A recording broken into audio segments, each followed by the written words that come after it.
The 9,731st meeting of the Security Council is called to order. The provisional agenda for this meeting is maintenance of peace and security of Ukraine. The agenda is adopted.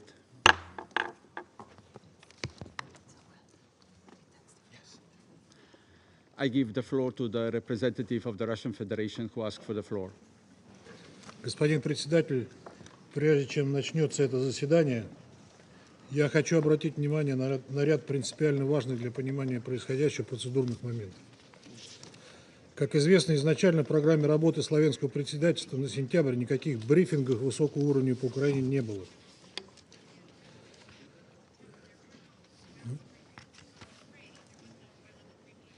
В ней фигурировало лишь одно заседание в ходе недели высокого уровня, предложенное председательством, по, в общем-то, объединительной теме «Лидерство во имя мира».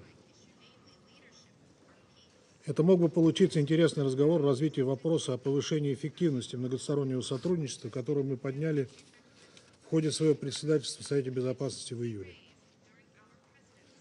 Мог бы,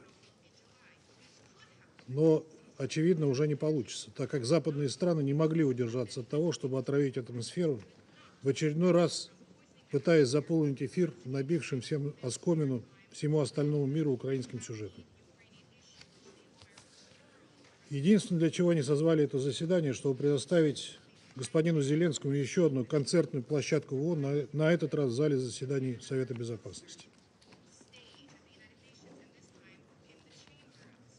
А на подпевке у него сегодня собралась целая группа членов ЕС и НАТО, которые дисциплинированно выстраиваются в ряд каждый раз, когда им велят прийти в СБ охаивать Россию. Это могло бы быть даже в чем-то забавной иллюстрацией того, насколько эти страны зависимы в своих внешнеполитических установках от старших братьев по натовскому лагерю, если бы не являлось одновременно очередным печальным примером того, как коллективный Запад в угоду своим геополитическим интересам наносит новые и новые удары по авторитету Совета Безопасности.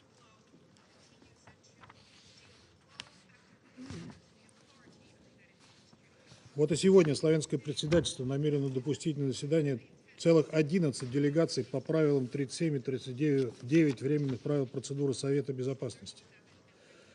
При том, что его формат не открытые дебаты, а брифинг, который в соответствии со сложившейся практикой не предполагает такого количества участников из числа не членов Совета Безопасности. Какими критериями руководствовалось председательство, собирая эту группу поддержки? Мы понимаем, Украина, Евросоюз, страны, граничащие с Украиной. Но при чем здесь, скажем, Литва, Германия, Дания, Италия?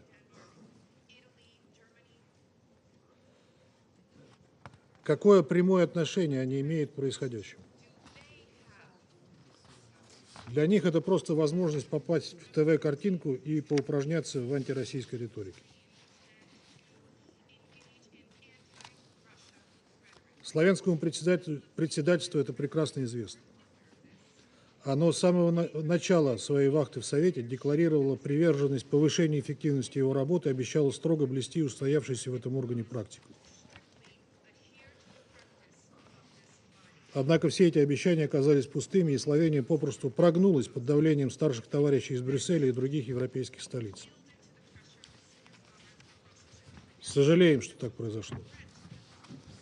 В итоге Совет будет вынужден слушать под копирку написанные в Брюсселе тезисы членов ЕС и НАТО, которые ровным счетом никакой добавленной стоимости в дискуссии не вносят. Хочу сразу предупредить, что мы тратить время на выслушивание этих клонированных выступлений не намерены.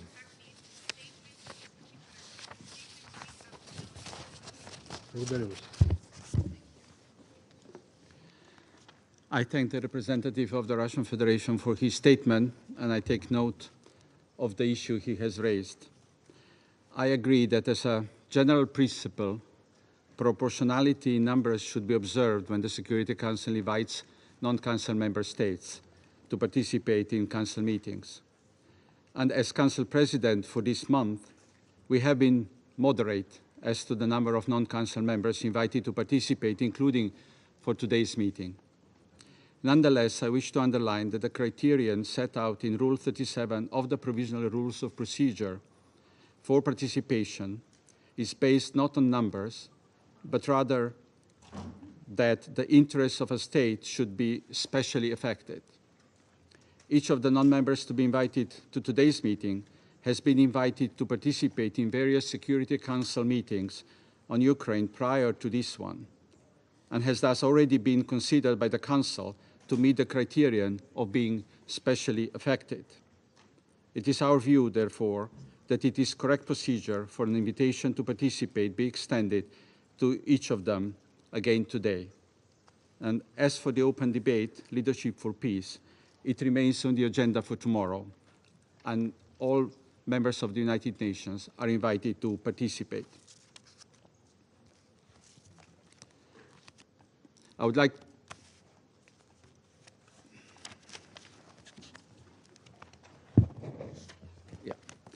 like to warmly welcome the Secretary General, distinguished presidents, ministers, and other high-level representatives present in the Security Council chamber. Your presence today underscores the importance of the subject matter under discussion. In accordance with the Rule 37 of the Council's Provisional Rules of Procedure, I invite the representatives of Denmark, Germany, Hungary, Italy, Lithuania, Poland, Romania, Slovakia, Turkey, and Ukraine to participate in this meeting. It is so decided.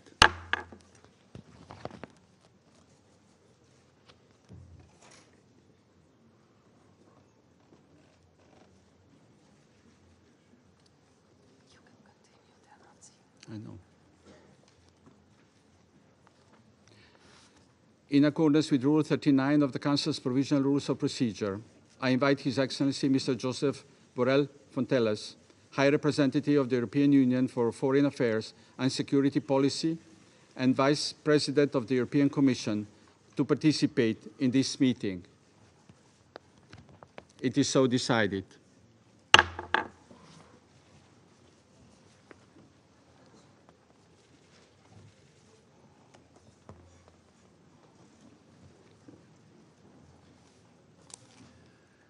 The Security Council will now begin its consideration of item number 2 of the agenda.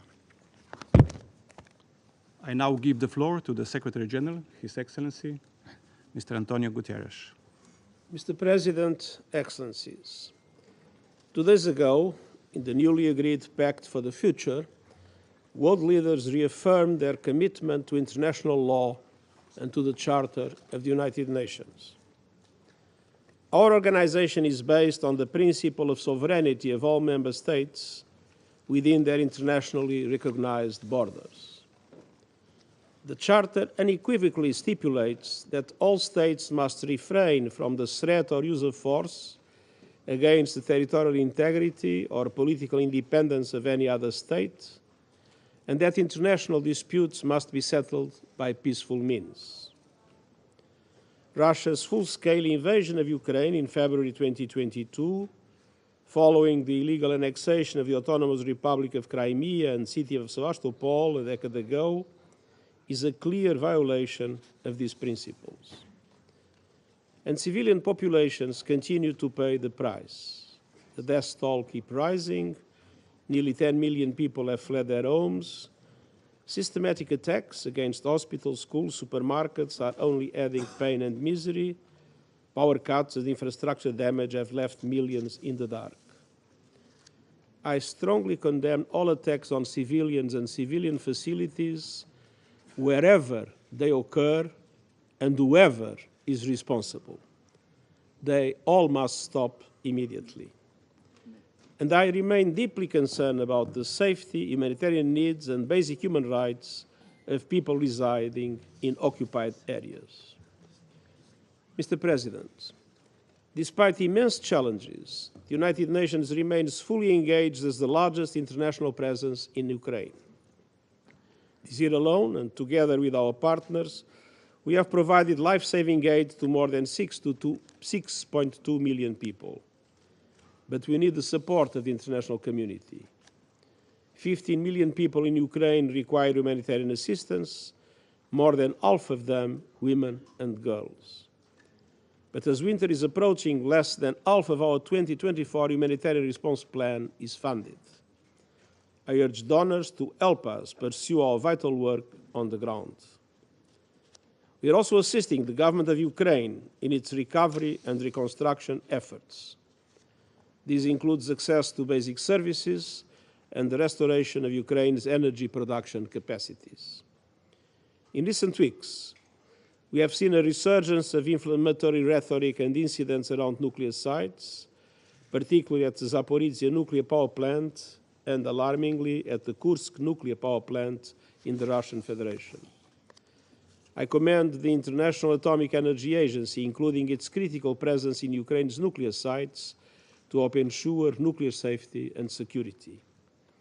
And I urge all parties to act responsibly and avoid any declaration or action that could further destabilize an already incendiary situation.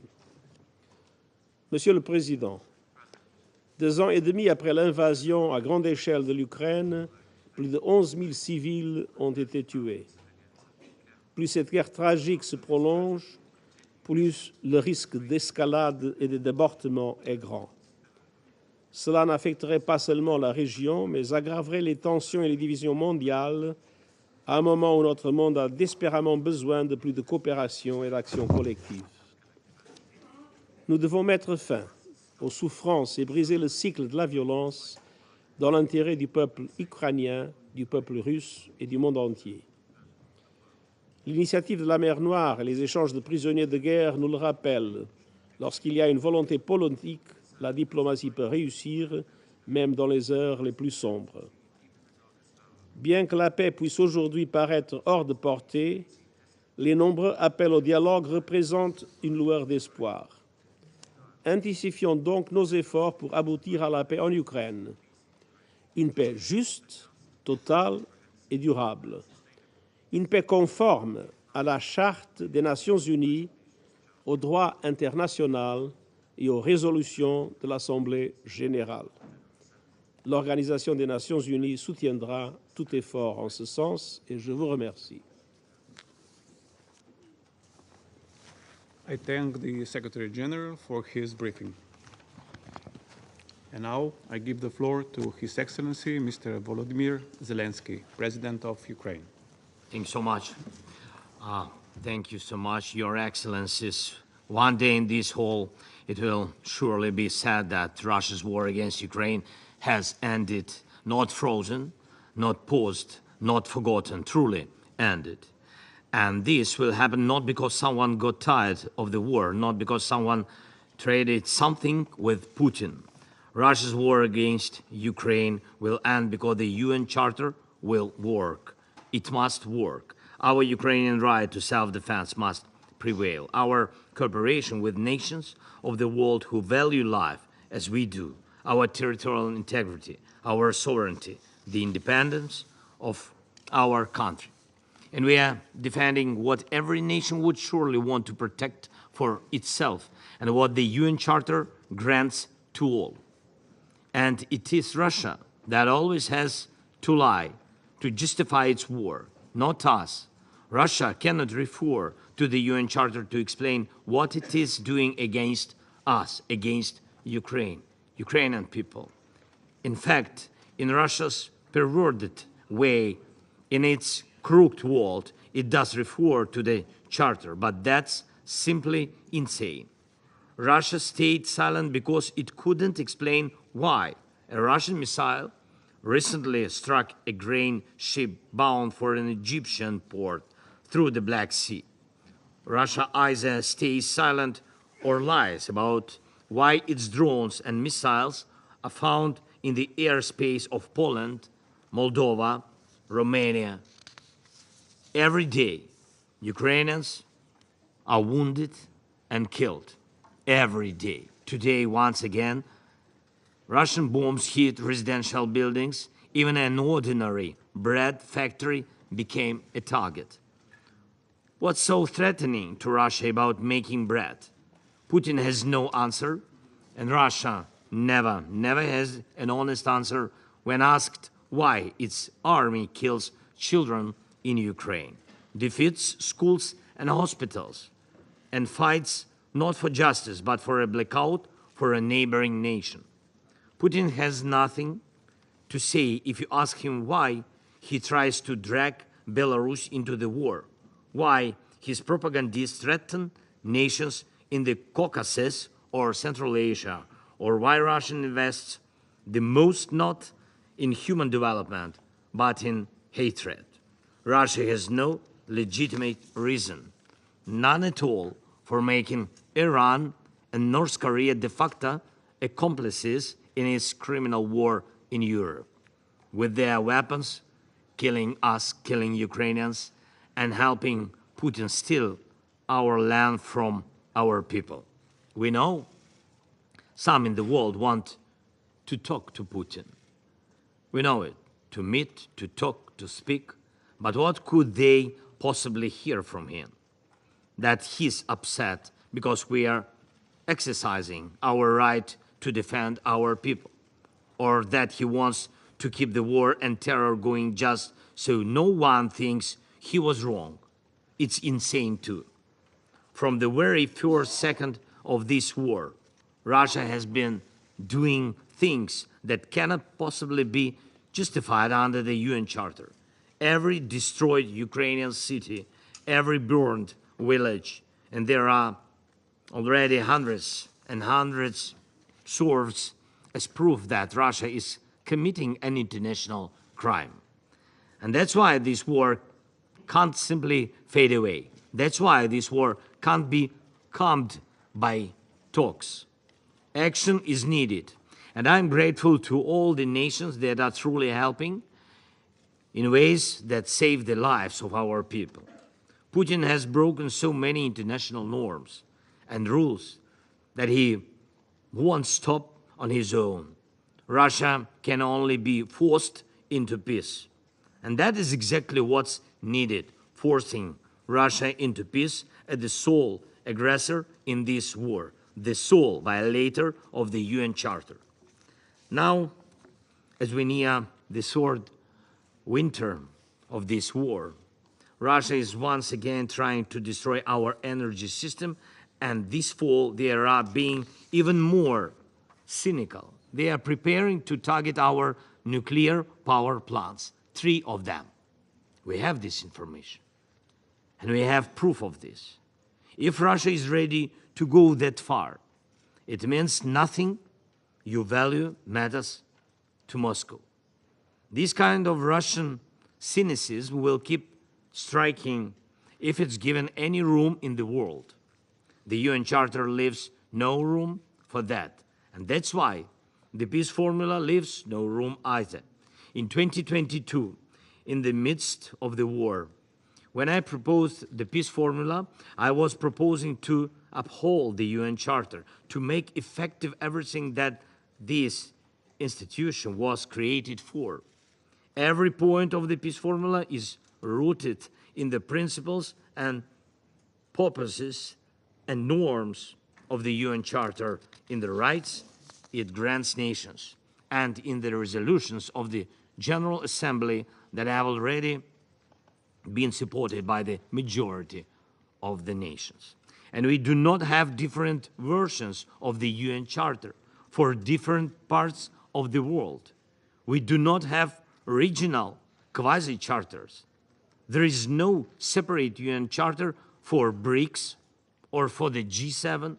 There is no separate Russian-Iranian UN Charter or no separate Chinese-Brazilian UN Charter. There is one UN Charter which unites everyone, must unite everyone.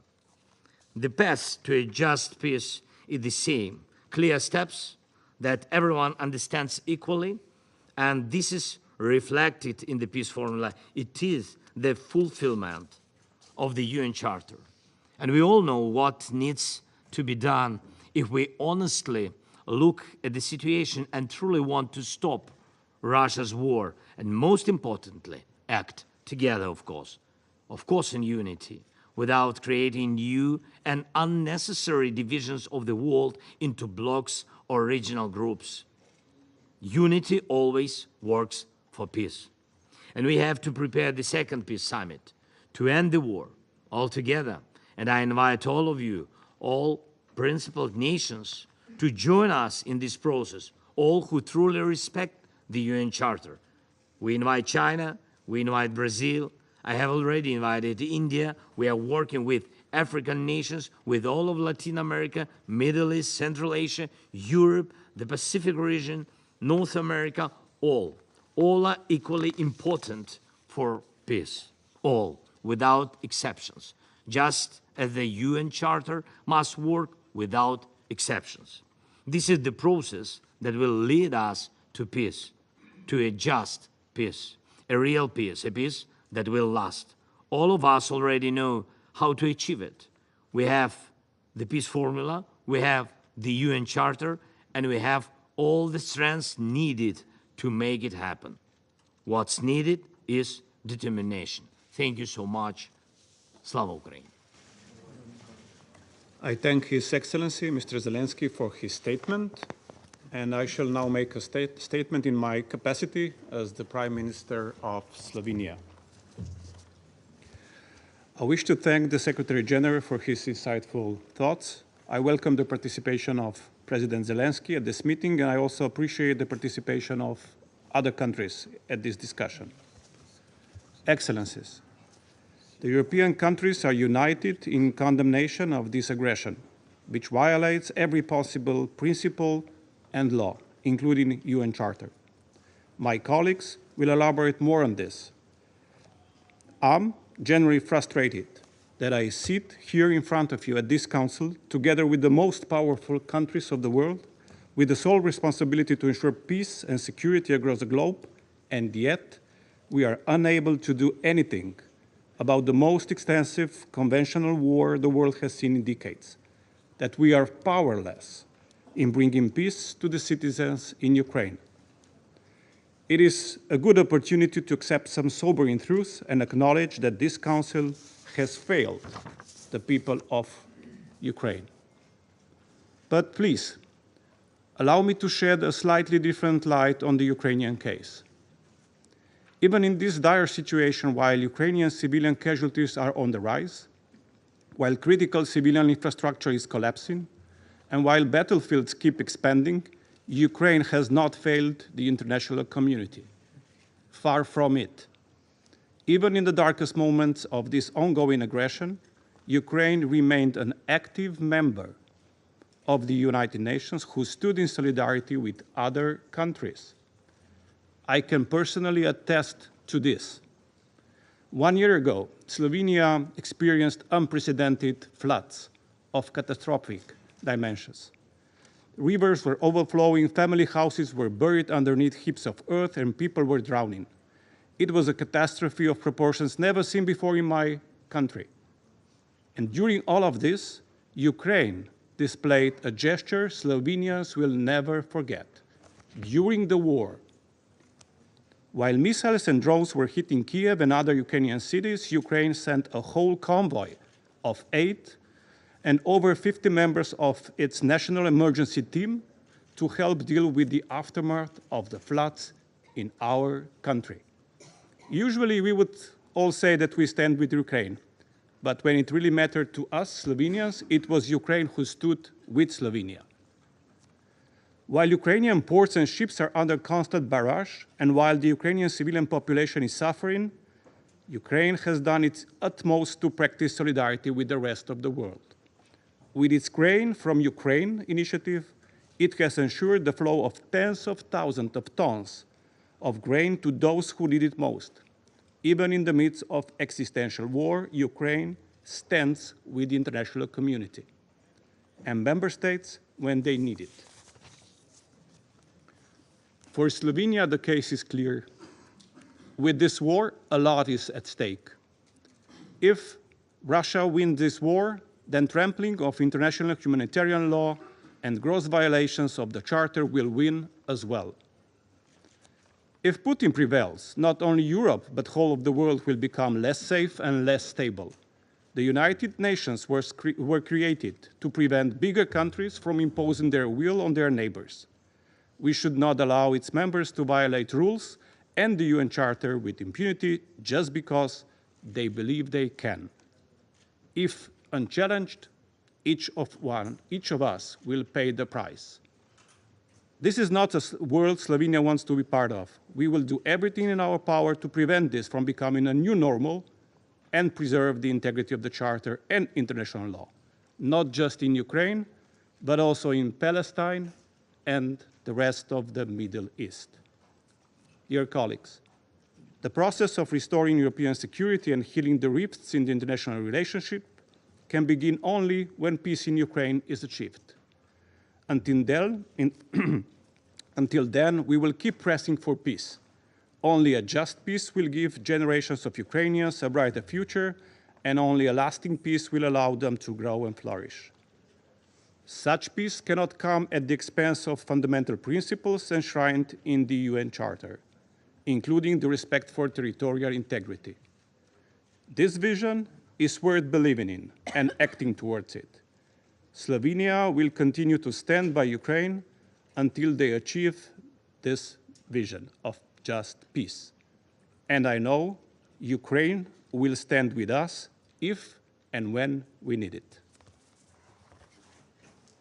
I shall now I resume my function as the President of the Council, and now I give the floor to His Excellency, Mr. Ian Borg, Deputy Prime Minister and Minister for Foreign and European Affairs and Trade of the Republic of Malta. Mr. President, I begin by thanking the Slovenian Presidency for convening today's meeting and the Secretary General for his important briefing and sobering remarks. I also welcome the participation of President Zelensky. Malta remains gravely concerned about the security and humanitarian situation in Ukraine. We are also deeply worried about the negative repercussions that this war is having and will continue to have on the multilateral system. By invading its sovereign neighbor in violation of international law, Russia also launched a direct affront to the UN Charter. The international community cannot and must not look the other way. This war, which has now been going on for 2.5 years, is having devastating consequences on the region and beyond. Ukraine, just like every other country, has the right to live in peace and security within its internationally recognized borders. It has been denied this right for far too long. This is why we have joined others in calling for this meeting. Mr. President, over the past 2 months, we have witnessed an intensification of attacks in Ukraine. Missiles and drones have impacted civilians and continue to increase the death toll. They have also targeted critical infrastructure in Ukraine, in particular energy infrastructure. Coordinated attacks on Ukraine's electric power system have damaged or destroyed numerous power generation and distribution facilities. The effects on the civilian population will last for years and will require significant resources. The impact that explosive remnants of war will have on future generations also merit our full attention. In the shorter term, the people of Ukraine will have to contend with an electricity deficit and limited heating during the harsh winter months. Such attacks unnecessarily endanger lives in the upcoming cold winter months. The Security Council cannot let violations of international humanitarian law go unchecked. Critical infrastructure must never be a target. Hospitals must never be a target. Schools must never be a target. And most of all, civilians and children must never be a target. We must continue our efforts to make sure that all perpetrators of such crimes are held accountable. Mr. President, it's imperative that we ensure the nuclear safety of Ukraine's nuclear power plants and to uphold IAEA's 7 pillars for nuclear safety. On numerous occasions, Malta has called on all parties to respect international humanitarian law and uphold the fundamental principles of distinction and proportionality. These are non-negotiable. This war is also having a disproportionate impact on women and children. It has created the largest displacement crisis in decades, with more than 4 million people internally displaced and 6 million living as refugees abroad. Malta strongly reiterates the need to provide humanitarian access to all aid workers operating in Ukraine, and to allow the UN and the related agencies to carry out their duties unhindered. According to OCHA, 14.6 million Ukrainians are in need of humanitarian aid. We must make sure that their needs are met. Malta is also deeply concerned with the possible escalation of this conflict due to the transfer of weapons and related materials to the Russian Federation from DPRK and Iran. This Council needs to ensure that all weapon transfers are done in accordance with international law and in line with the Security Council resolutions. Furthermore, there are also disarmament treaties which ban whole categories of weapons that should not be used in the battlefield.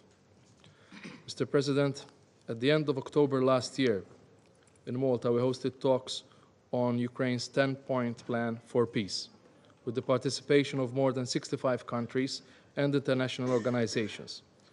Malta remains committed to assisting Ukraine so as to achieve a comprehensive framework that will lead to a just as well as lasting peace for the people in Ukraine. On this occasion, we again call on the Russian Federation to cease all hostilities and withdraw its forces from the entire territory of Ukraine within its internationally recognized borders. The international community requires a lasting solution to this conflict, a peace which respects borders, human rights, and the UN Charter. Until that day comes, Ukraine has the right to defend itself from this aggression in line with Article 51 of the Charter. I thank you.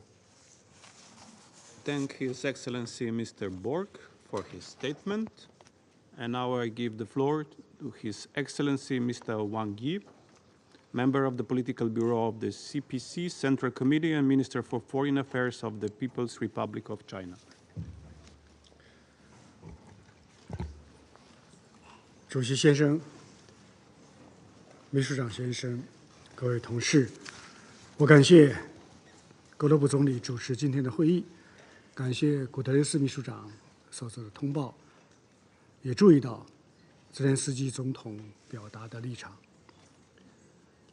乌克兰危机已进入第3个年头，冲突战事不断蔓延，平民伤亡不断增加，外溢效应不断的加剧。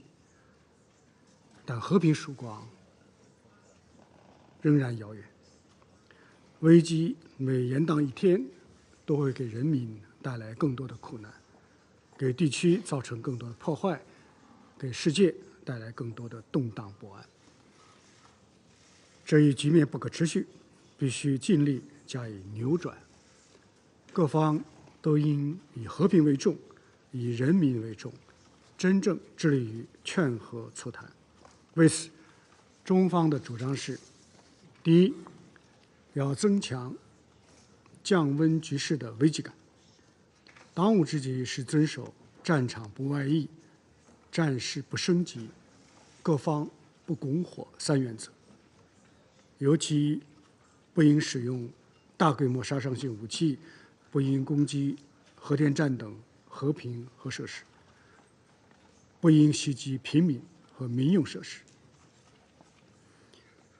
向战场输送的武器越多，停火的目标就越难实现，这是需要面对的客观现实。各方应该摒弃冷战对抗思维，为局势降温发挥建设性作用，为早日停火止战创造必要条件。第二，要增强劝和促谈的责任感。对话谈判是解决乌克兰危机的唯一可行出路。如果和谈迟迟无法开启，误解、误判就会积累增加，进而酿成更大的危机。近期，国际上劝和促谈的呼声在进一步的增多，越来越多的南方国家也在为此自发联合起来，支持和平，积极为和平解决危机营造气氛、积累条件。国际社会要把握当前的契机，形成劝和促谈的合力。第三，要增强管控外溢的紧迫感。乌克兰危机持续外溢，令全球经济雪上加霜，广大全球南方国家遭受严重负面影响，实现联合国2030年可持续发展议程更加困难。任何一方都不能以危机为由，滥施非法单边制裁，无端打压正常经贸往来，更不能借机割裂世界，制造封闭排他的各种集团。中方呼吁国际社会就能源、金融、贸易、粮食安全以及保护油气管道等关键基础设施加强合作，共同维护全球产业链、供应链的稳定畅通，维护发展中国家正当权益和发展空间。安理会承担着维护国际和平与安全的首要职责，在乌克兰问题上，安理会要做分歧矛盾的弥合者，求同存异的倡导者，共同安全的维护者，持久和平的建设者。希望安理会成员着眼大局和长远，多做有利于和解和平的事情，而不是相反。主席先生，中国在乌克兰问题上的立场一以贯之，清晰明确。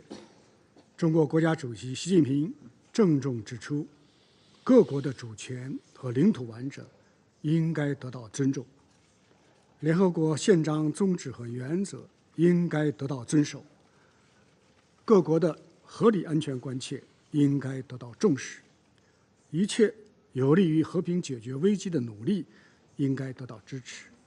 这是中方在乌克兰问题上的权威立场和根本遵循。中国不是乌克兰危机的制造者，也不是当事方，中国始终站在和平一边。我们同包括俄罗斯、乌克兰在内的各方保持着接触，坚持不懈劝和促谈，积极开展穿梭外交。中方的努力得到国际社会的广泛认可和支持。中方还发布了关于政治解决乌克兰危机的中方立场。之后，我们同巴西联合发布了6点共识，为凝聚各方的共识，推动政治解决乌克兰危机，发挥了应有的作用。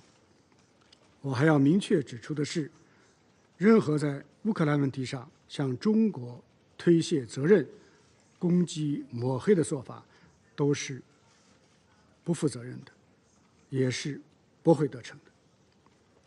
主席先生，我们身处的世界变乱交织，人类面临的风险前所未有。推动政治解决乌克兰危机，建设一个更加安全的世界，这是国际社会的共同愿望，也是世界各国的共同责任。中方呼吁国际社会携起手来，践行共同、综合、合作、可持续的安全观，为早日停火止战凝聚更多的国际共识，为推动政治解决发出更多的理性声音，为实现地区长治久安做出更多的共同努力。谢谢大家。Thank His Excellency Mr. Yi for his statement, and now I give the floor to His Excellency Mr. Antony Blinken, Secretary of State of the United States. Well, thank you very much, Mr. President, and welcome, President Zelensky. We meet more than 2.5 years since Russia launched the full-scale invasion of Ukraine, shredding the core principles of the United Nations Charter: sovereignty, territorial integrity, and independence. Every day since, Russia has waged a war of aggression, the textbook example of a threat to international peace and security that this Council was created to prevent and address. The question before us today is not what will Russia do? We already know that.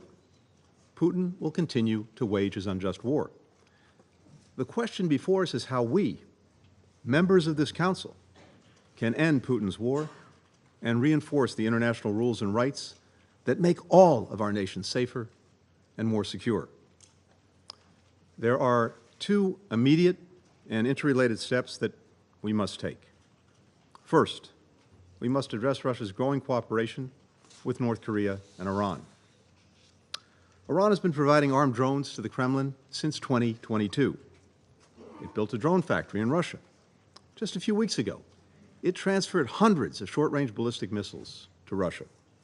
And Tehran has trained Russian military personnel in Iran how to operate these weapons. Meanwhile, the DPRK has delivered trainloads of weapons and ammunition to Russia, including ballistic missiles, launchers, and millions of artillery rounds. Support from Tehran and Pyongyang is helping Putin inflict carnage, suffering, and ruin on innocent Ukrainian men, women, and children, demolish Ukrainian apartment buildings, grain silos, and ports, ravage Ukrainian power plants, heating, and natural gas facilities, just as freezing temperatures are setting in. These actions by Iran, North Korea, and Russia have violated multiple Security Council resolutions, resolutions that Russia voted for and, as a permanent member, has a special responsibility to enforce. This is also not a one-way street. The more Russia relies on their support, the more Iran and North Korea extract in return. And the more Putin gives to Pyongyang and Tehran, the more he exacerbates threats to peace and security, not just in Europe, but in the Indo-Pacific, in the Middle East, all around the globe. As North Korea ramps up its military support for Russia, Putin has reciprocated with military commitments and with money. The two countries recently revived a treaty pledging to provide military assistance if either is invaded. In March, Russia used its veto to end the work of the UN panel of experts on the DPRK, which for 14 years had monitored the regime's nuclear and ballistic missile programs. Russia's banks are helping North Korea evade sanctions, freeing up more funds for its unlawful weapons programs.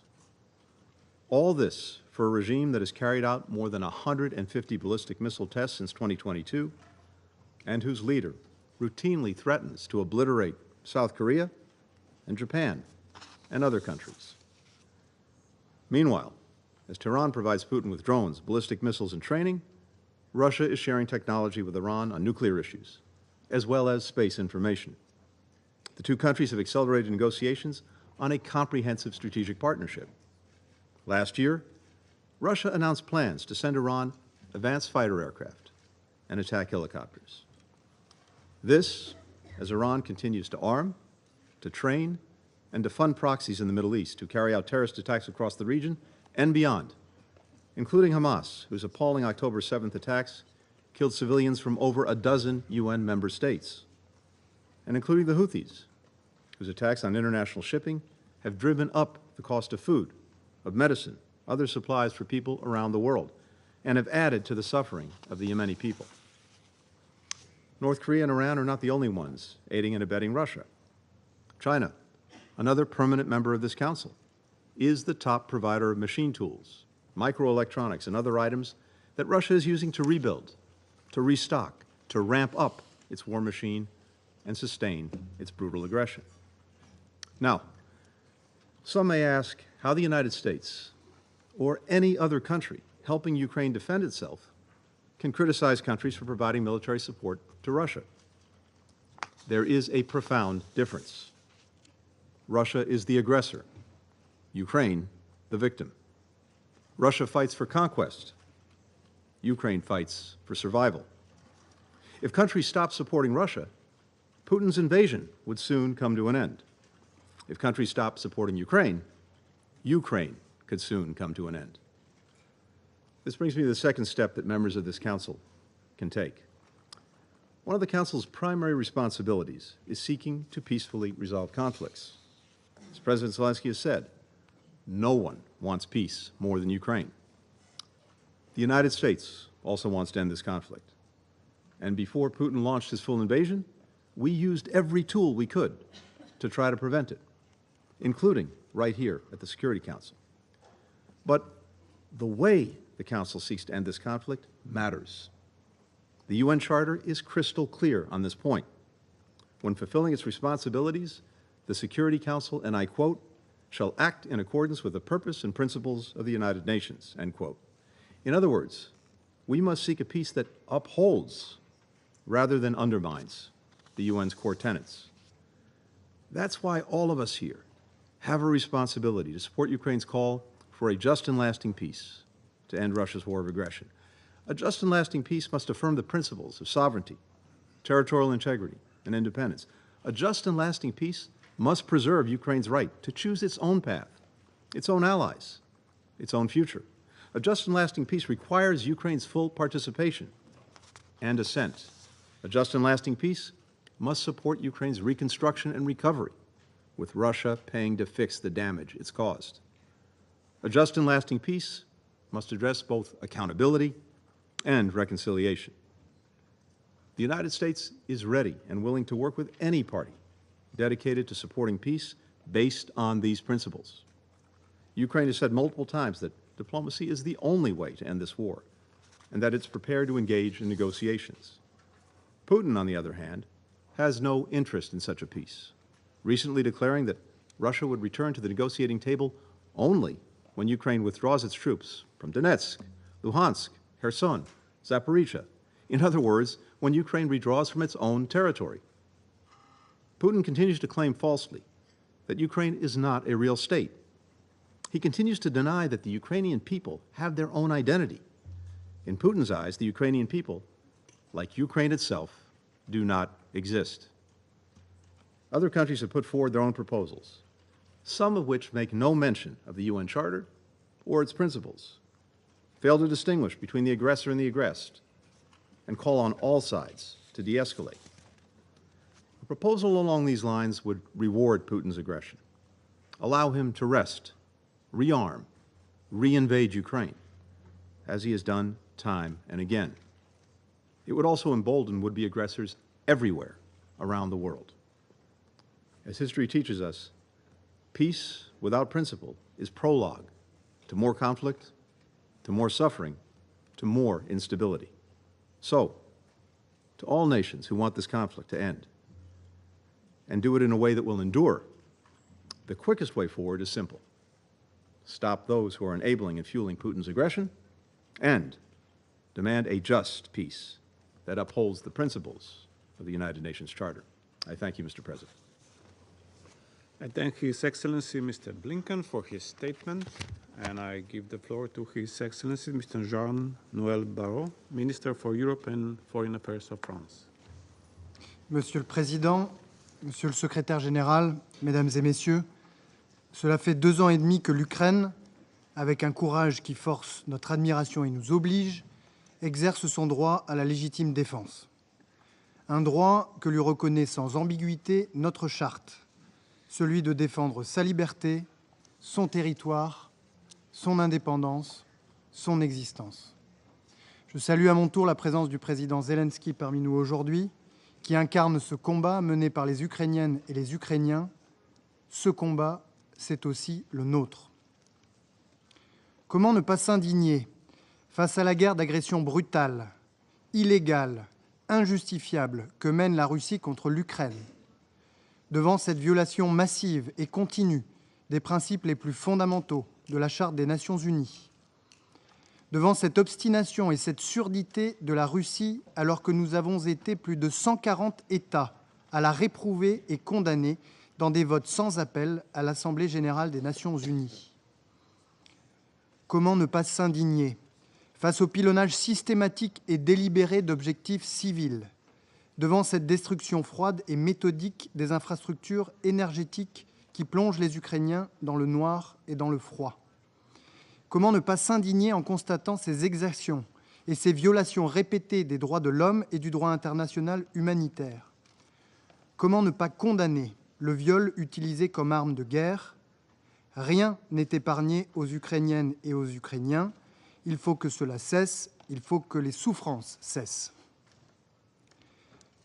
Comment ne pas s'indigner face au destin tragique des enfants de l'Ukraine, à ces jeunes patients en cancérologie à proximité des décombres de l'hôpital pédiatrique de Kiev, aux jeunes Ukrainiennes et Ukrainiens dont la santé mentale vacille, aux orphelines et aux orphelins, à ces enfants et bébés morts dans les frappes russes, à ces milliers et peut-être dizaines de milliers d'enfants arrachés à leurs familles et soumis à une rééducation en Russie ou en Biélorussie, traitement d'une indicible cruauté. Que sont-ils devenus? Que vont-ils devenir? La France continuera de se tenir aux côtés de celles et ceux qui se battent pour le retour des enfants ukrainiens et de soutenir les initiatives en cours. Il ne peut y avoir d'impunité pour ces crimes commis. La Cour pénale internationale a déjà émis 6 mandats d'arrêt contre des responsables russes et la Russie devra rendre des comptes. Personne ne doit se rendre complice de ces crimes qui choquent l'humanité. Qu'on ne dise pas que soutenir l'Ukraine et soutenir la Russie sont 2 choses équivalentes. La Russie viole toutes les règles et attaque son voisin démocratique et pacifique, quand l'Ukraine exerce un droit à se défendre que le droit comme la morale lui reconnaissent. Personne ne devrait soutenir la Russie. Et la France exhorte donc l'ensemble des États à s'abstenir de fournir à la Russie des armes, des biens à double usage, ainsi que des composants qui viendraient alimenter sa guerre d'agression, au premier rang desquels la Corée du Nord et l'Iran. Nous condamnons avec la plus grande fermeté le transfert par l'Iran de missiles balistiques à la Russie, récemment confirmé. Il constitue une escalade importante et une menace directe pour la sécurité européenne. Notre préoccupation est d'autant plus forte que la Russie continue ses manœuvres agressives et dangereuses sur le continent européen de manière de plus en plus désinhibée. L'intégrité territoriale de plusieurs pays européens a été violée de manière répétée cette année et la Russie poursuit son travail de déstabilisation des démocraties, telles la Moldavie ou l'Arménie, 2 États démocratiques dont le seul tort pour Moscou est d'avoir choisi la liberté. Mais, mesdames et messieurs, la guerre d'agression russe est l'affaire de tous, au-delà du continent européen où elle se déroule. C'est l'affaire du monde entier. C'est une guerre contre la sécurité alimentaire et énergétique. Tant d'États et de populations sont affectés par ses conséquences, et ce n'est pas la Russie aujourd'hui, mais la France et ses partenaires qui permettent l'envoi de céréales ukrainiennes à la population civile de Gaza. La guerre d'agression russe est aussi une guerre contre l'ordre international. Accepter le fait accompli russe, ce serait accepter la consécration de la loi du plus fort. Ce serait laisser la porte ouverte à d'autres modifications de frontières par la force. Ce serait renoncer aux principes fondamentaux de la Charte des Nations Unies, dont la souveraineté et l'intégrité territoriale. Ce serait renoncer à la possibilité même de concevoir une sécurité collective.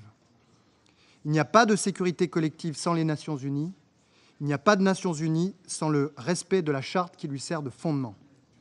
C'est notre raison d'être, ici, aux Nations Unies, qui est attaquée. Pour toutes ces raisons, le calcul reposant sur notre lassitude et notre démobilisation est et restera un mauvais calcul. La France continuera à soutenir l'Ukraine sur tous les plans et dans le long terme. Nous activerons tous les instruments européens et garantirons à l'Ukraine un chemin vers l'Union européenne et vers l'OTAN. Un autre chemin que celui de l'agression et celui de la dévastation est possible. Celui d'une paix juste qui devra se faire sur la seule base du droit international dans le respect de son intégrité territoriale. Elle ne peut prendre la forme d'une capitulation de l'agressé, car il y a bien un agresseur et un agressé.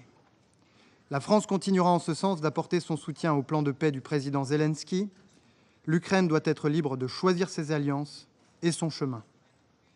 Monsieur le Président, si la Russie fait ainsi le choix de cesser d'être une source d'insécurité et d'instabilité, un autre avenir peut se décider. Je vous remercie. I thank His Excellency, Mr. Barrot, for his statement, and now I give the floor to His Excellency, Mr. Cho Tu-yul, Minister for Foreign Affairs of Republic of Korea. Mr. President, I wish to thank you, Dr. Robert Golob, Prime Minister of the Republic of Slovenia, for convening this meeting. I also extend my appreciation to Secretary General Antonio Guterres for his insightful briefing, and I also welcome President Zelensky to this important meeting. 2.5 years have passed since the Russian Federation launched its full-scale invasion of Ukraine, a conflict that continues to this day to challenge the values and norms that underpin our collective global security. The Republic of Korea remains steadfast in supporting the independence, sovereignty, and territorial integrity of Ukraine.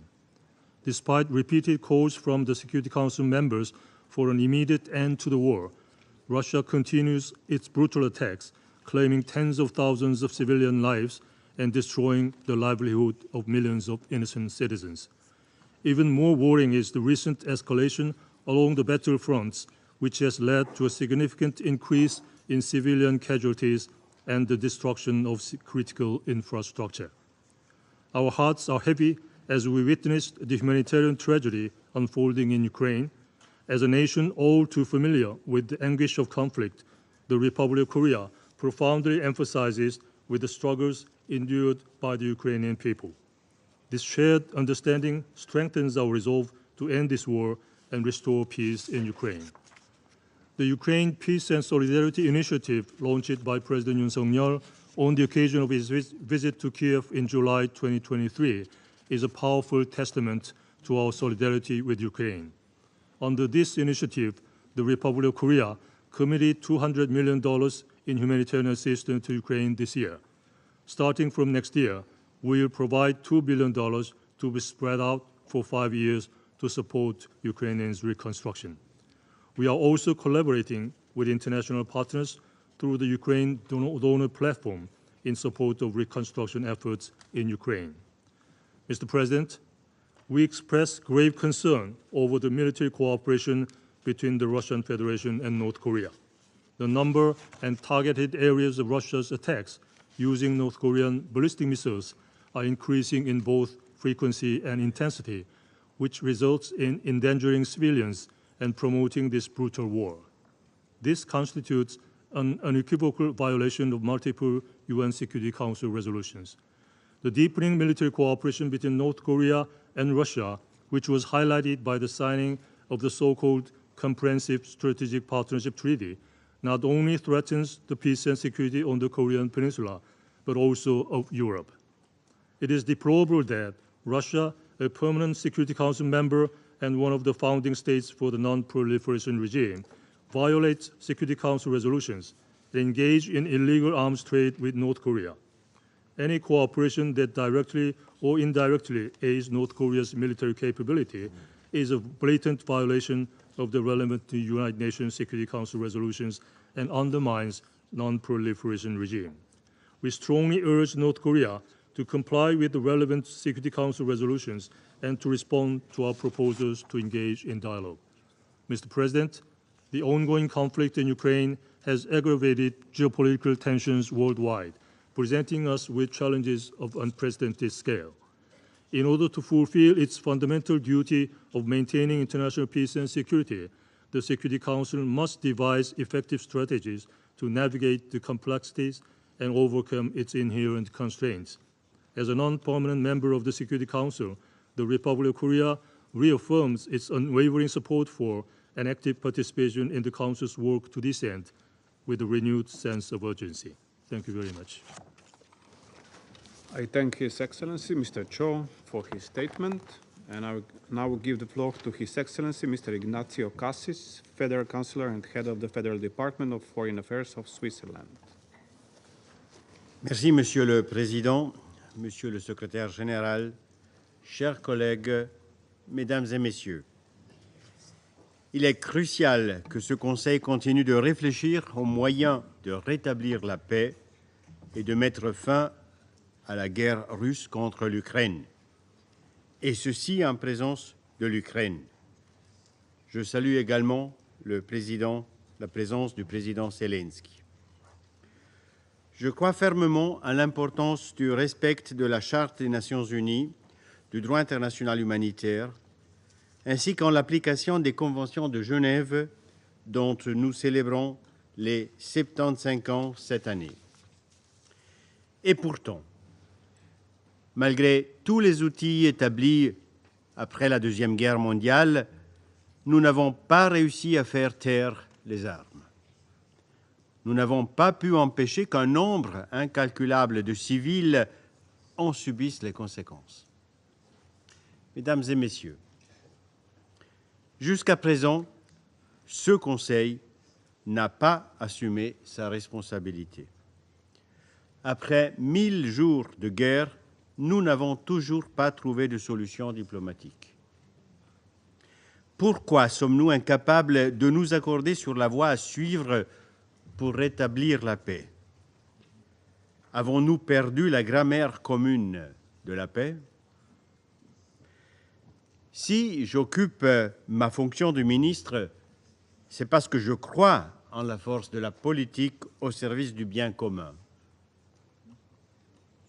La politique doit toujours remettre en question la maxime du stratège von Clausewitz, selon laquelle la guerre est la simple continuation de la politique par d'autres moyens. Et l'ONU est la politique. Excellence, faire la paix demande du courage. En organisant le premier sommet pour la paix en Ukraine en juin dernier, la Suisse a eu l'audace de placer la paix à l'agenda international, et ceci en pleine guerre. Des pays issus des 5 continents se sont réunis près de Lucerne pour débattre de simplement trois thèmes essentiels à la construction de la paix. 1. La sécurité nucléaire. 2. La sécurité alimentaire. Et 3. La dimension humanitaire du conflit. Le communiqué conjoint du Bürgerstock signé par une majorité de participants représentant le monde entier a permis d'atténuer certains blocages révélés par la guerre en Ukraine et de restaurer un début de confiance entre nous. Ce premier pas vers la paix ne doit pas rester sans suite. Il est désormais essentiel de poursuivre ce dialogue également avec la Russie. Seule une diplomatie pragmatique pourra nous sortir de cette impasse qui a déjà coûté trop de vies. Mesdames et messieurs, si la paix doit être notre priorité, la reconstruction de l'Ukraine est également une responsabilité collective. Une paix durable dépendra également d'une reconstruction bien préparée. Dès le début du conflit, la Suisse a posé les bases de cette reconstruction avec la conférence de Lugano. L'une de nos priorités est le déminage humanitaire. Nous investissons actuellement 120 millions de dollars pour déminer les zones civiles et agricoles en Ukraine. La conférence Ukraine Mine Action Conference, organisée par la Suisse et l'Ukraine dans quelques semaines, le 17 et le 18 octobre prochain en Suisse, discutera des besoins et des solutions pour cette action. L'Ukraine s'apprête à affronter son 3e hiver en temps de guerre. Il est de notre devoir d'offrir enfin au peuple ukrainien un printemps de paix. Je vous remercie. I thank His Excellency Mr. Cassis for his statement, and I now give the floor to His Excellency Mr. Hugh Hilton Todd, Minister for Foreign Affairs and International Cooperation of Guyana. Thank you, Mr. President. Please accept my commendations for Slovenia's efficient handling of the Council's business this month.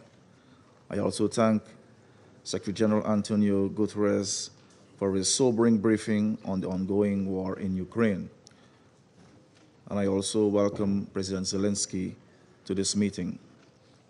Mr. President, next month will mark 79 years since the entry into force of the United Nations Charter. A charter that binds, and I quote, "we the peoples of the United Nations," end of quote, to the collective pursuit of peace, the promotion of human rights, and the advancement of social and economic progress. In choosing to join the United Nations and accepting the obligations of its charter, we each agreed to be bound by all of its provisions, including the prohibition on the use of force, enshrined in Article 2.4. This prohibition is one of the Charter's most explicit provisions and the foremost fundamental principle of international law. It demands that every member state of this organization refrain in its international relations from the threat or use of force against the territorial integrity or political independence of another state. 79 years later, we find ourselves confronted with conflicts and crises that challenge the most basic tenets of the Charter and the realization of our collective desire for peace. Most notable is the ongoing conflict in Ukraine, which has already claimed the lives of over 11,000 civilians. Ghana deplores the threat or use of force against the territorial integrity or political independence of any state and joins the international community in calling for full respect for Ukraine's sovereignty and territorial integrity. We reiterate that the principles of the respect for sovereignty, territorial integrity, the prohibition on the use of threat or use of force, and the peaceful resolution of all disputes must be adhered to by all member states of the United Nations. The war in Ukraine continues to cause widespread suffering and destruction and is characterized by an almost wanton disregard for international law, including international humanitarian law. It has also had a detrimental impact on nuclear safety, energy security, the environment, and global food security. In both Ukraine and Russia, civilians continue to bear the brunt of the conflict, with many having paid the ultimate price. The resulting humanitarian situation has reached crisis level, with 40% of Ukraine's population now in desperate need for humanitarian assistance and over 10 million displaced. Any further escalation of the conflict will no doubt have even more dire consequences for both countries, the wider region, and the world. Ghana reiterates its call for the parties to the conflict to comply fully with their obligations under international law, including international humanitarian law and international human rights law. We also call on the Russian Federation to allow full, unhindered humanitarian access to the people in need in the temporarily occupied territories. Mr. President, in seeking a path to lasting peace, Ghana would like to underscore the following 3 points. First, we wish to emphasize that this conflict cannot be solved through military means. Only a serious political and diplomatic process can pave the path to peace. Ghana commends the efforts of those who have committed to finding pathways to peacefully ending the war and stresses the need for this to be a collective endeavor. We therefore encourage further intensification of diplomatic dialogue with the conflict parties toward the de-escalation of hostilities and in the pursuit of sustainable peace. Second, respect for the provisions of the UN Charter and international law must be upheld. The acquisition of territory by force must not be condoned in any way, either individually or collectively. Every state must be able to pursue its national development without an unnecessary and expensive burden of having to arm itself in defense and its sovereignty and territorial integrity. My third and final point is that for the bells of peace to ring, the drums of war must be silenced. In this respect, Guyana reiterates its call for the Russian Federation to immediately withdraw its military forces from the internationally recognized territory of Ukraine and end its invasion of Ukraine. This can be the first step towards finding a lasting and sustainable peace. President, Excellencies, as we prepare to mark the 79th anniversary of the entry into force of the United Nations Charter on the 24th of October, let us use the opportunity to reaffirm our commitment to its purposes, principles, and to international law.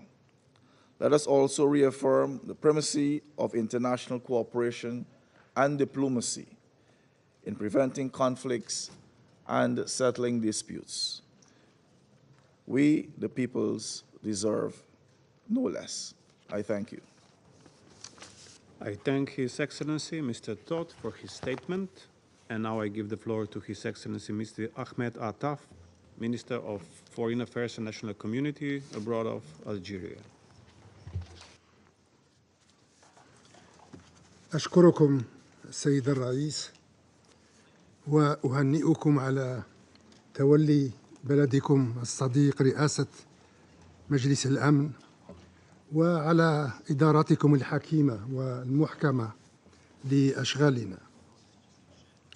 نلتئم اليوم والحرب المستعرة في أوكرانيا تشارف عامها الثالث دون أن تلوح في الأفق معالم الحل المنشود ودون أن يسجل أدنى تقدم ملموس على درب تهدئة الأوضاع والتخفيف من وطأتها واحتواء انعكاساتها وتداعياتها.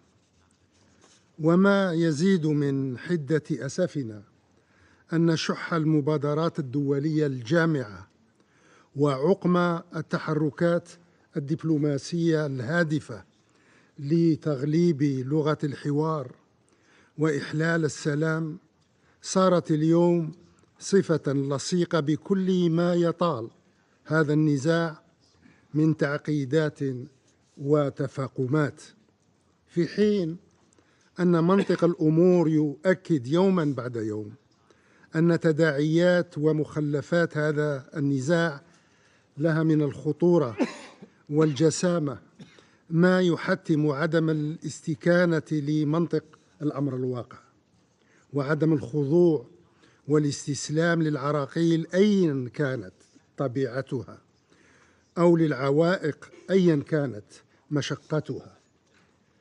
إننا نعتقد تمام الاعتقاد أن الموضوع المطروح أمامنا اليوم لا يصح البتة وصفه بالصراع محدود النطاق أو المفعول أو الانعكاس، فهذه الحرب قد كبدت الطرفين الروسي والأوكراني خسائر فادحة في الأرواح والممتلكات والمقدرات، وفتحت الأبواب واسعة أمام مأساة إنسانية مكتملة الأركان. وهذه الحرب قد أدخلت القارة الأوروبية بأكملها في أخطر أزمة مفتوحة على كافة الاحتمالات والتعقيدات منذ الحرب العالمية الثانية. وهذه الحرب قد طالت بأصدائها وتداعياتها السياسية والاقتصادية والأمنية جميع بقاع المعمورة التي تأثرت ولا تزال تتأثر بها، في ظل ما خلفته من أخطر أزمة في منظومة الأمن الجماعي، وفي ظل ما صار يلازمها من استقطابات وتجاذبات في العلاقات الدولية. إن هذه الاعتبارات قد شكلت في مجملها بواعث المبادرة التي تقدم بها رئيس الجمهورية السيد عبد المجيد تبون للوساطة بين طرفي النزاع روسيا وأوكرانيا. ومبلغ مقصدنا في ذلك كان ولا يزال البناء على ما يجمع الجزائر بهذين البلدين الصديقين من علاقات متميزة ومتجذرة في أرضية صلبة من الثقة والتفاهم والتعاون، وتوظيف هذه العلاقات في سبيل تقريب وجهات النظر والعمل على تجاوز الصراع بالطرق السلمية. ولذات المقصد انخرطت بلادي بشكل جدي في المساعي الحميدة التي باشرت بها مجموعة الاتصال العربية غداة نشوب الصراع. فقناعتنا تبقى راسخة من أننا أمام حرب لا رابح فيها والكل فيها خاسر، ما دام هناك أرواح تزهق وشعوب تهجر وبنى تحتية تدمر واقتصادات تقوض وأمن إقليمي ودولي يتعرض للتهديد المباشر والمضر للجميع على أكثر من صعيد. وبذات القدر نظل مقتنعين تمام الاقتناع من أن إنهاء هذا الحرب وإطفاء فتيلها لا يزال في مقدور واستطاعة المجموعة الدولية، إذا ما تم توفير الشروط اللازمة والمناخ المناسب لنجاح أي مبادرة دبلوماسية تسعى لتحقيق تسوية تنال قبول طرفي النزاع والتزامهما بتجسيدها.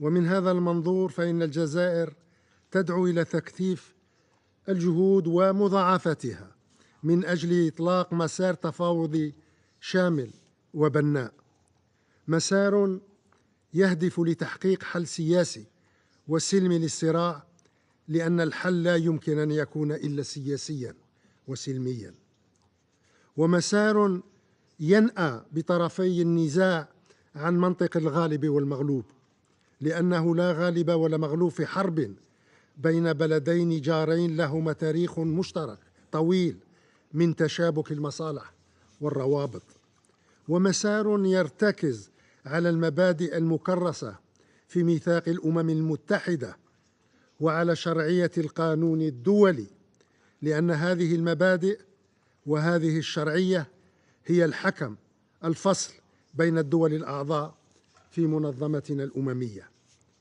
وأخيرا وليس آخرا، مسار يضع نصب أولوياته معالجة الأسباب الجذرية للصراع برمته وإحاطة الشواغل الأمنية للطرفين بالعناية اللازمة، لأن هذا النهج يظل وحده الكفيل بتوفير مقومات استدامة وثبات الحل المنشود والمطلوب والمتطلع إليه عاجلا من طرف كل من يضع أمن هذا البلدين الصديقين واستتباب الاستقرار فيهما فوق أي اعتبار آخر. وهذا هو الحال بالنسبة لبلدي. وشكرا للسيد الرئيس. I thank His Excellency Mr. Attar for his statement, and I give the floor to His Excellency Mr. Moussa Timothy Kaba, Minister for Foreign Affairs and International Cooperation of Sierra Leone. Mr. President, thank you for convening this meeting to discuss the security situation in Ukraine at the request of 6 Council members.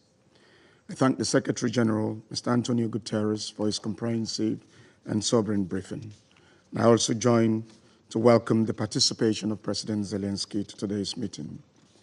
As the war in Ukraine enters its 941st day, Sierra Leone remains deeply concerned about the continuous aerial attacks on heavily populated areas in cities and towns, causing untold suffering to civilians who find themselves trapped in this conflict.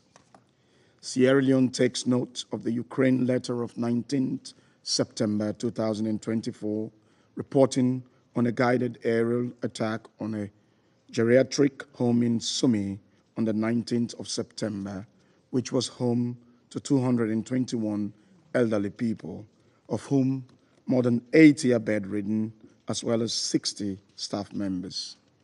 The attack reportedly killed one elderly person and injured at least 13 others.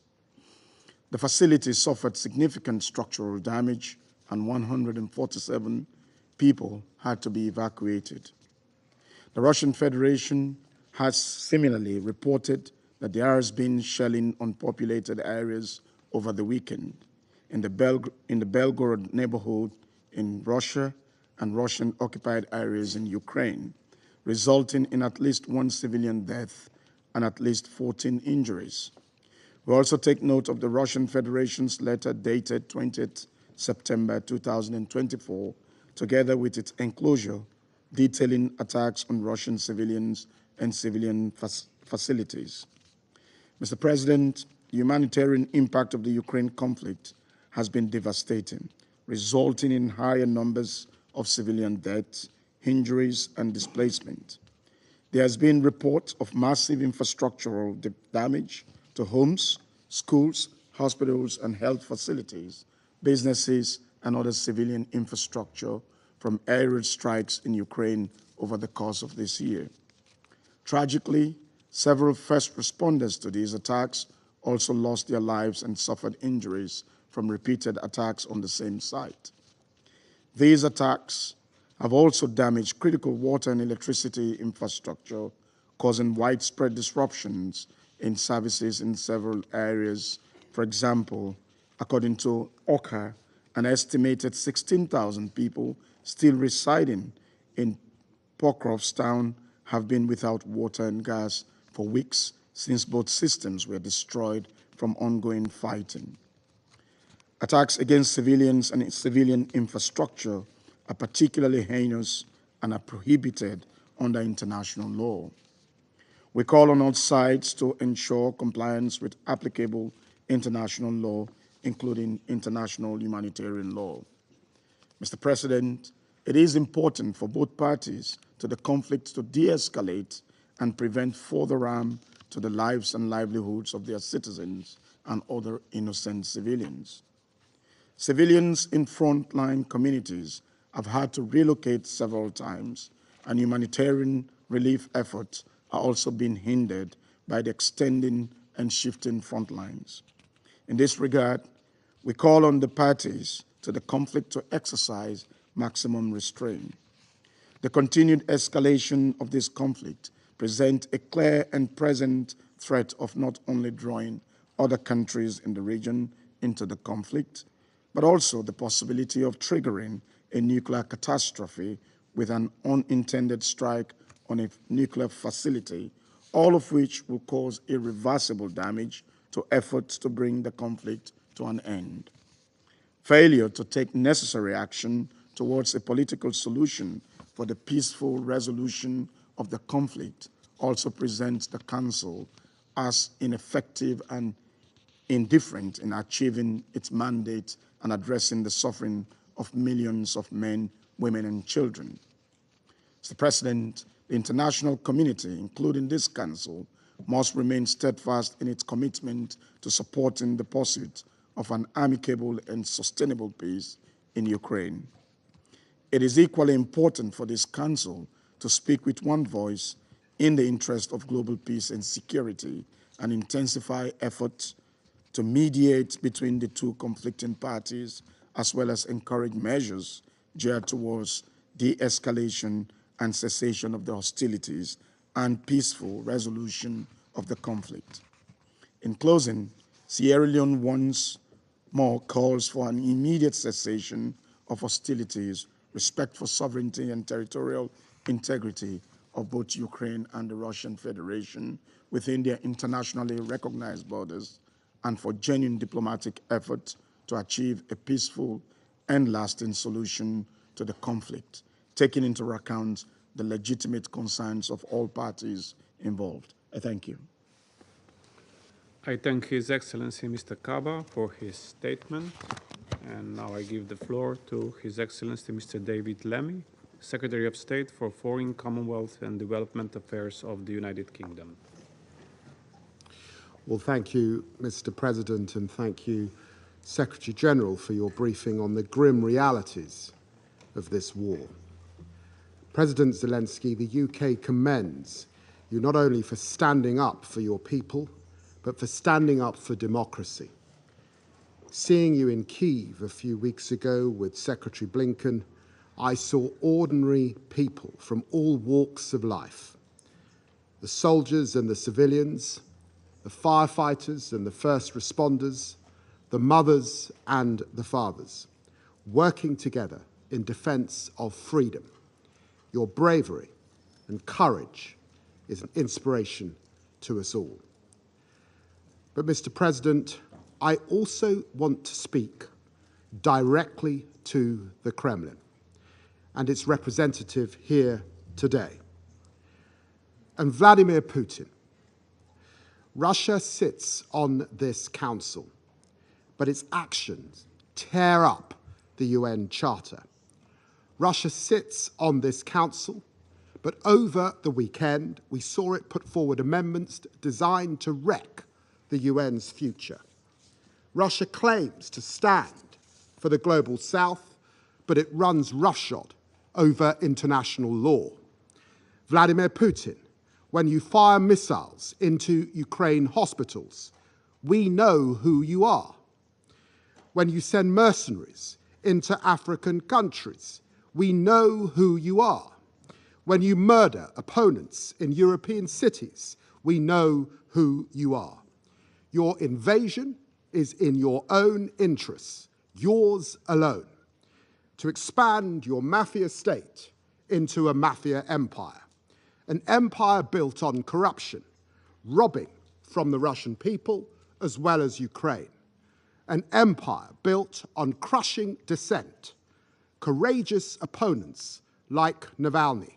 An empire built on lies, spreading disinformation at home and abroad to sow disorder.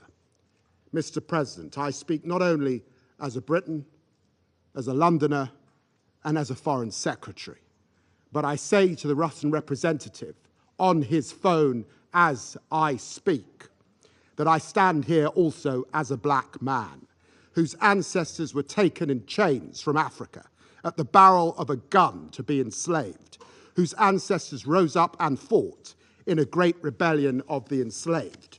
Imperialism, I know it when I see it, and I will call it out for what it is. In this week, when I'm here talking to other partners around the world about our shared futures and the future of the UN, Russia is trying to return us to a world of the past, a world of imperialism, a world of redrawing borders by force, a world without the UN Charter. We cannot allow this to happen. Ukraine's fight matters to all of us. The UK will remain Ukraine's staunchest supporter. Because, Mr. President, these are the stakes. If we let an imperialist redraw borders by force, those will not be the last borders to be redrawn. If we let an imperialist deny a nation its path, Ukraine will not be the last state to be subjected. Maduro will take encouragement and go for Guyana next. So let me be clear. We want peace in Ukraine. We want it for the Ukrainian people. As President Zelensky has said, it must be a peace that respects the fundamental principles that underpin the United Nations, the principles of sovereignty and territorial integrity, as enshrined in this UN Charter, the Charter of the United Nations. Putin's Russia wants to unravel it. We want to uphold it, and we will. As President Zelensky said, the UN Charter will prevail. Slava Ukraini. I thank His Excellency Mr. Lammy for his statement and give the floor to His Excellency Mr. Kahory Takeshi, Minister of Foreign Affairs of Japan. Minister of Japan. Mr. President, I thank you and the delegation of Slovenia for organizing this important meeting. More than 2.5 years have passed since Russia launched its brutal aggression against Ukraine. Japan again condemns Russia's aggression in the strongest possible terms and repeatedly demands its withdrawal from Ukraine. First and foremost, please allow me, on behalf of the government of Japan, to pay tribute to and express solidarity with President Zelensky and the Ukrainian people, who have been fighting to uphold the inalienable principles of the UN Charter for the political independence, sovereignty, and territorial integrity of their country since the start of the aggression. Today, Japan reaffirms its unwavering support for Ukraine. As the aggression continues and civilian casualties mount day by day, Russia's attacks targeting critical infrastructure such as hospitals, schools, and power plants are threatening the future of the Ukrainian people. Russia must uphold its obligations under international humanitarian law. Deliberate and indiscriminate attacks on civilian targets are in flagrant violation of international law and constitute war crimes. Japan condemns Russia's illegal abduction of children who should bear the future of Ukraine. We strongly urge Russia to release all persons unjustly detained and to safely return all civilians illegally transferred or deported. The damaging impacts of Russia's war of aggression go well beyond Ukraine. In addition to the mass displacement of people from Ukraine, we are witnessing the dire consequences of food and energy insecurity, particularly in vulnerable and developing countries. Japan commits to protecting the human dignity of those made vulnerable due to the conflict, including women and children, and to continue its support to them. It is unacceptable that a permanent member of the Security Council, on which the UN Charter confers the primary responsibility for the maintenance of international peace and security, is continuing to disregard international law by attempting to unilaterally change the status quo by force. In fact, Russia has violated Security Council resolutions it had voted in favor of by procuring ballistic missiles from North Korea and using them against Ukraine. In addition, we are deeply concerned about Iran's transfer of ballistic missiles to Russia. All UN member states must refrain from aiding Russia's aggression directly or indirectly. Furthermore, Japan condemns Russia's seizure and continued control and militarization of the Zaporizhia nuclear power plant. As the only country to have ever suffered atomic bombings during the war, Japan does not accept Russia's nuclear threats, let alone its use of nuclear weapons.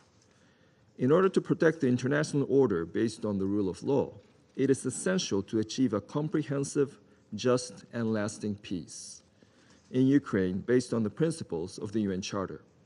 The overwhelming majority of the international community shares this view. The only country worthy of blame for the present situation of Ukraine is Russia. UN member states, including the members of the Security Council, should make it clear that it was Russia that started this unjustified war of aggression. The rule of law is indispensable for multilateralism, and the United Nations should embody multilateralism. For this cause, all nations must fulfill their responsibilities to strengthen the governance of the United Nations.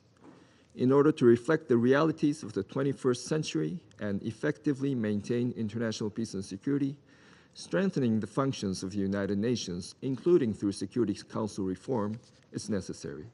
Japan is determined to continue exercising leadership to this end.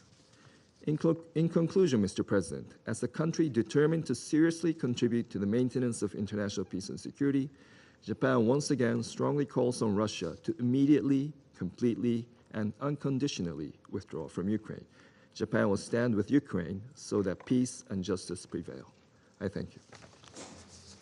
I thank His Excellency Mr. Akahori for his statement. And now I give the floor to His Excellency Mr. Manuel Gonçalves, Deputy Minister for Foreign Affairs and Cooperation of Mozambique. Mr. President, I wish to thank Slovenia Presidency for convening this high-level briefing on the security situation in Ukraine. We wish also to thank the Secretary General for his statement and for convening the urgency of the situation in Ukraine. As the conflict in Ukraine approaches its third year, we observe with deep concern that armed hostilities continue to prevail over calls for peace, and the situation remains dire with significant humanitarian impacts. The international community remains apprehensive about the potential for wider conflict in Europe. There is a growing sense of unease regarding the escalation of tension. It is imperative to acknowledge that the world faces a critical juncture where we risk failing in our commitment, I quote, to save succeeding generations for the scars of war, end of quote. The potential consequence of such failure could surpass the devastation witnessed in previous global conflicts. Mr. President, we convene today in wake of a landmark adoption of the Pact of the Future. However, we must recognize that if immediate action is not taken to solve the conflicts, the future we seek to secure for subsequent generations may be imperiled not only for Ukraine, but globally. This conflict between the two nations with an intertwined history and kinship has placed considerably a strain on our global architecture for peace and security, as well as on our shared principle of humanity. Against this backdrop, as we stand at the crossroad of history, confronted with the sober reality of war and the threat of global conflict, it's crucial to reaffirm the fundamental values that bind us. We strongly advocate for primacy for resolved dialogue, to reasoned dialogue of the use of force. Our collective strength and hope for peace lie in our unwavering commitment to diplomacy, the principle of ensuring in UN Charter, international law, and mechanisms for peaceful resolution of disputes.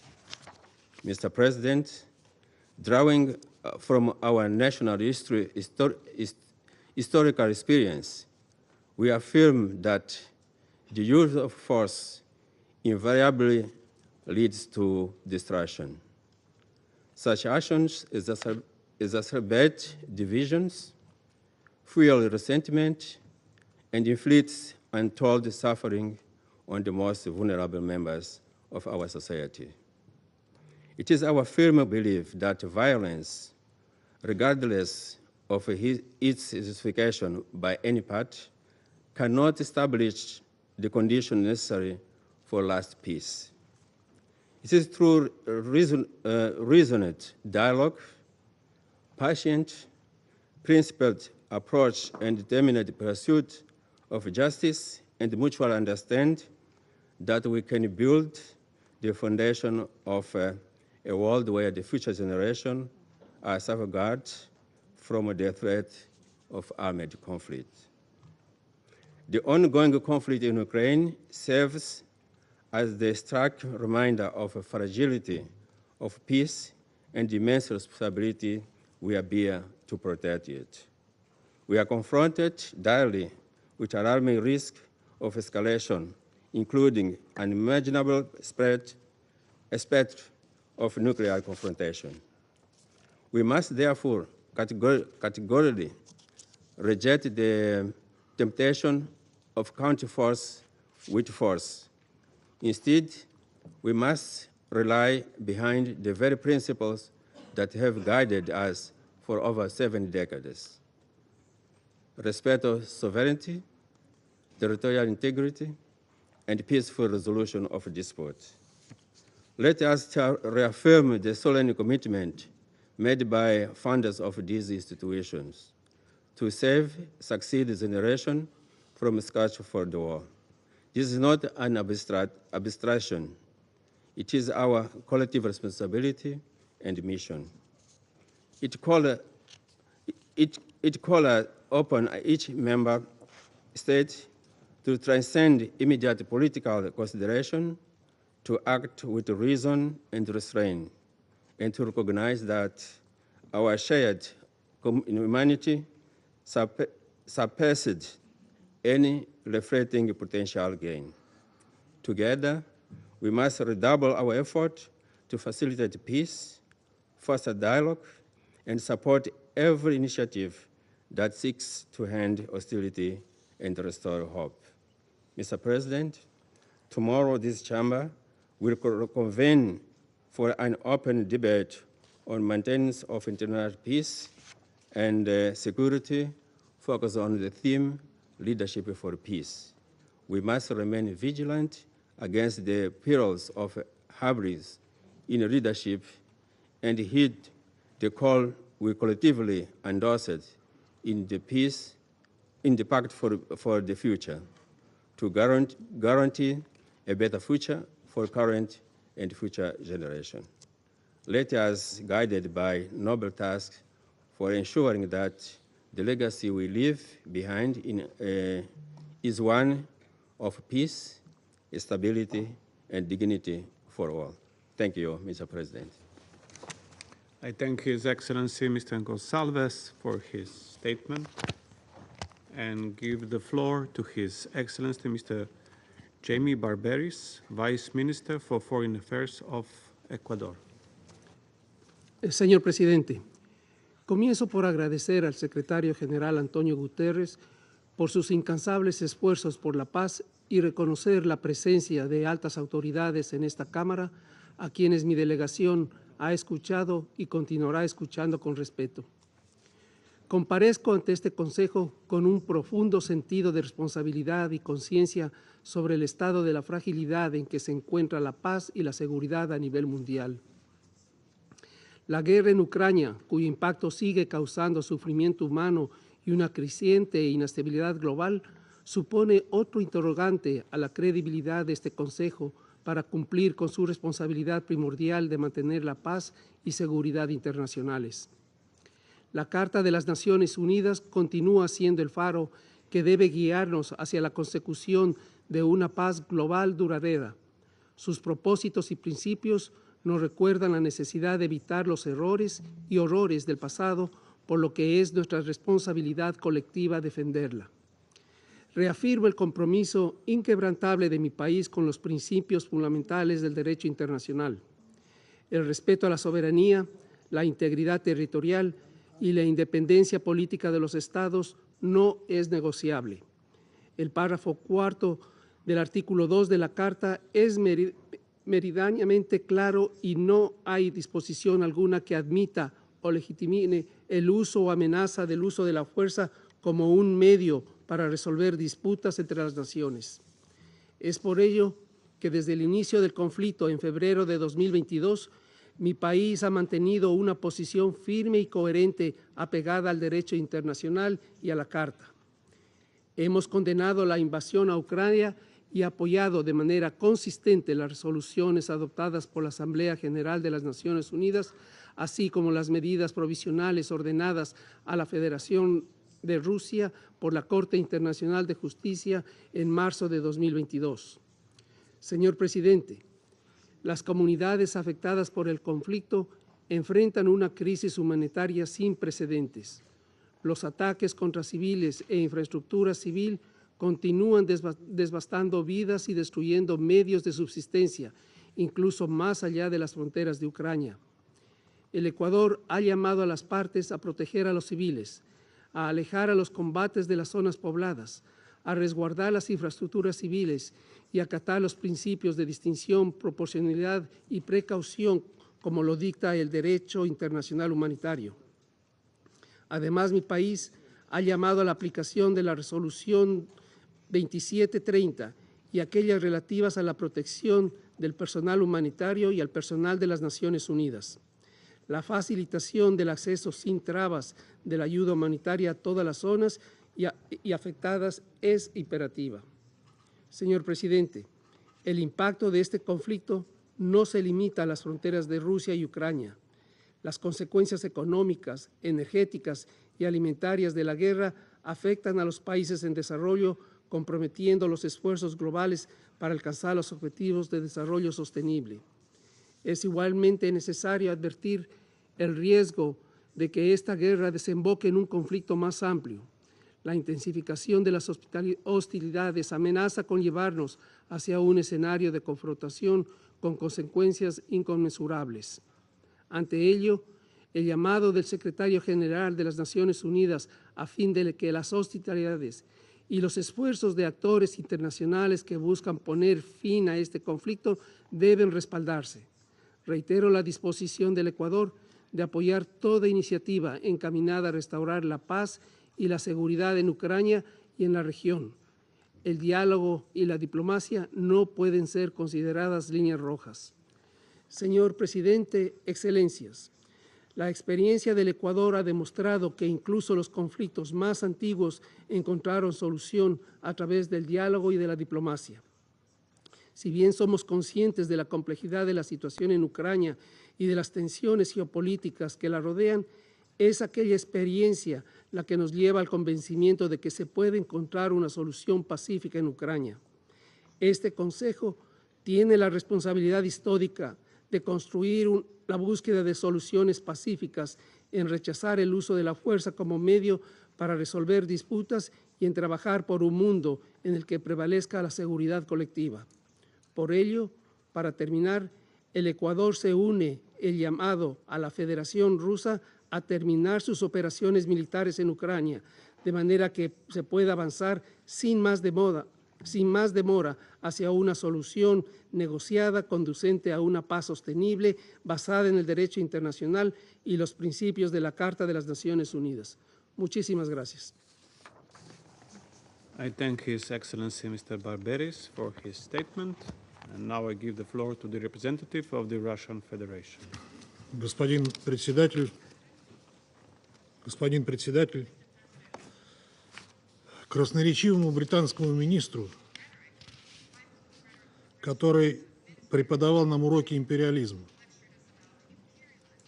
От кого бы мы это слышали?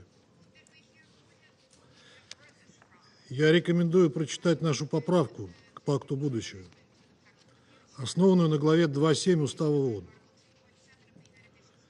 Пусть он для начала с ней ознакомится, а потом расскажет, что его там не устраивает. Может быть, ссылка на Устав ООН? Он, правда, уже ретировался, но я надеюсь, ему передадут наши пожелания. Господин председатель, сегодня на наших глазах происходит абсолютно ужасная, бесчеловечная военная кампания. Генеральный секретарь ООН в начале октября описал ее так, цитирую: «За весь свой мандат в качестве генерального секретаря я никогда не сталкивался с таким уровнем страданий, количеством жертв и разрушений, которые произошли за последние месяцы». Конец цитаты. Этот конфликт уже унес жизни почти 42 тысяч человек, включая 300 с лишним гуманитарных работников. Территория, на которой проживают 2 миллиона человек, превращена в руины и стала непригодной для жизни на долгие годы, а возможно и десятилетия. Антонио Гутерреш ранее называл эту зону детским кладбищем. Столько там погибло женщин и детей. И несмотря на это, Совет Безопасности ООН вот уже почти год не может добиться там прекращения огня, о котором просят все без исключения гуманитарные работники. Из-за позиции одного постоянного члена Совета Безопасности, который ради этого применял право вето 5 раз. Думаю, всем понятно, что мы говорим не об Украине, а о кризисе в Газе. Чтобы разница между ними была еще более наглядной, достаточно вспомнить, что год назад, после начала израильской операции в секторе, на Украину переехало несколько тысяч израильтян украинского происхождения, решив, что там им будет безопаснее. Ведь жители Украины прекрасно знают, что Россия не наносит ударов по гражданским объектам, если их не используют в военных целях. И все подобные раскручиваемые украинской властью инциденты происходят из-за работы украинской ПВО и ее размещения в жилых кварталах украинских городов.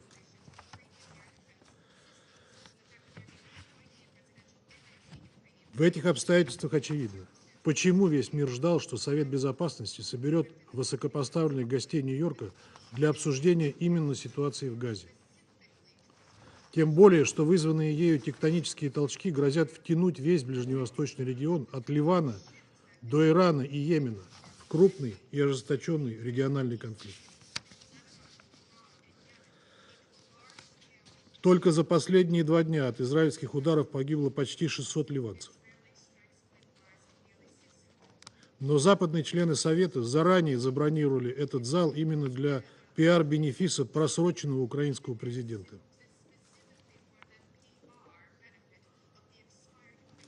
И если бы не арабские развивающиеся страны, запросившие заседание на 27 сентября, Совет Безопасности вообще бы не обсудил Газу в ходе этой недели. Все это выглядит еще более нелицеприятно для Совета, поскольку происходящее вокруг Украины всем нам предельно понятно. Вот краткое содержание для вас.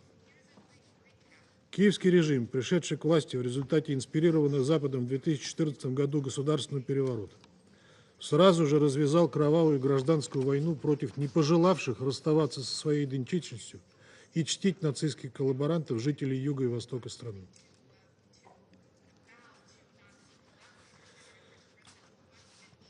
Из-за этого майданная власть почти сразу же потеряла Крым. Тогда, в 2015 году, этот конфликт был заморожен подписанием Минского комплекса мер, одобренного Советом Безопасности ООН. Однако новые украинские власти, вместо того, чтобы выполнять этот документ, всячески саботировали его, активно вооружались и готовились к войне с Россией при помощи Соединенных Штатов и их союзников, в чем признался целый ряд отставных западных политиков.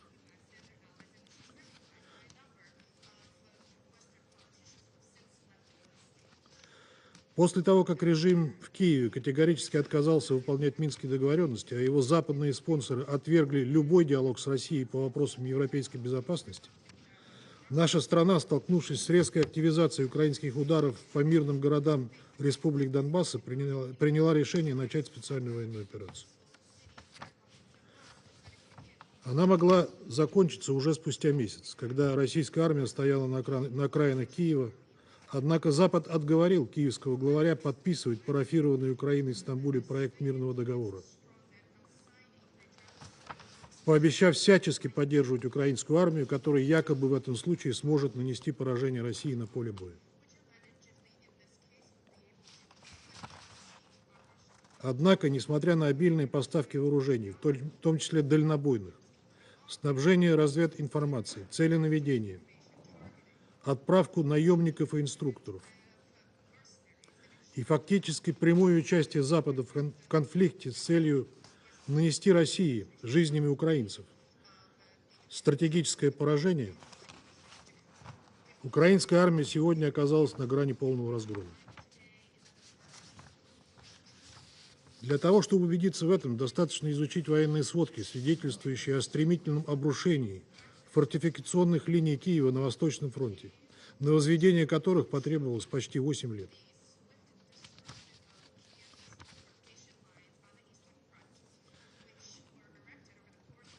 Для полноты картины нужно также учитывать то, что набор новых рекрутов, которых режим Зеленского бросает на верную погибель в бессмысленную мясорубку, осуществляется почти исключительно силовым путем в результате облав, видеосъемками которых, размещаемыми возмущенными украинскими гражданами, заполнен украинский сегмент интернета.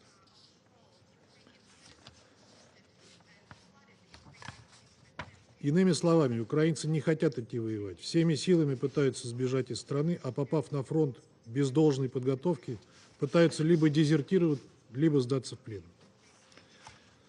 Если бы не стреляющие им в спины заградотряды из отмороженных националистов, счет пленных уже шел бы на десятки тысяч.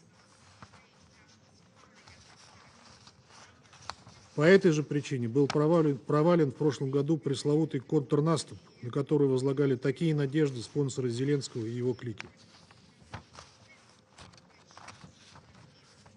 And his clique pinned such great hopes.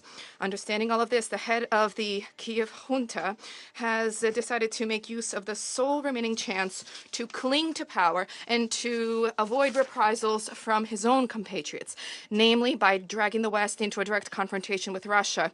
A large-scale provocation such as Bucha would have fit the bill. However, this was so clumsy, so unpersuasive, that it is clear that a new one would not be persuasive either.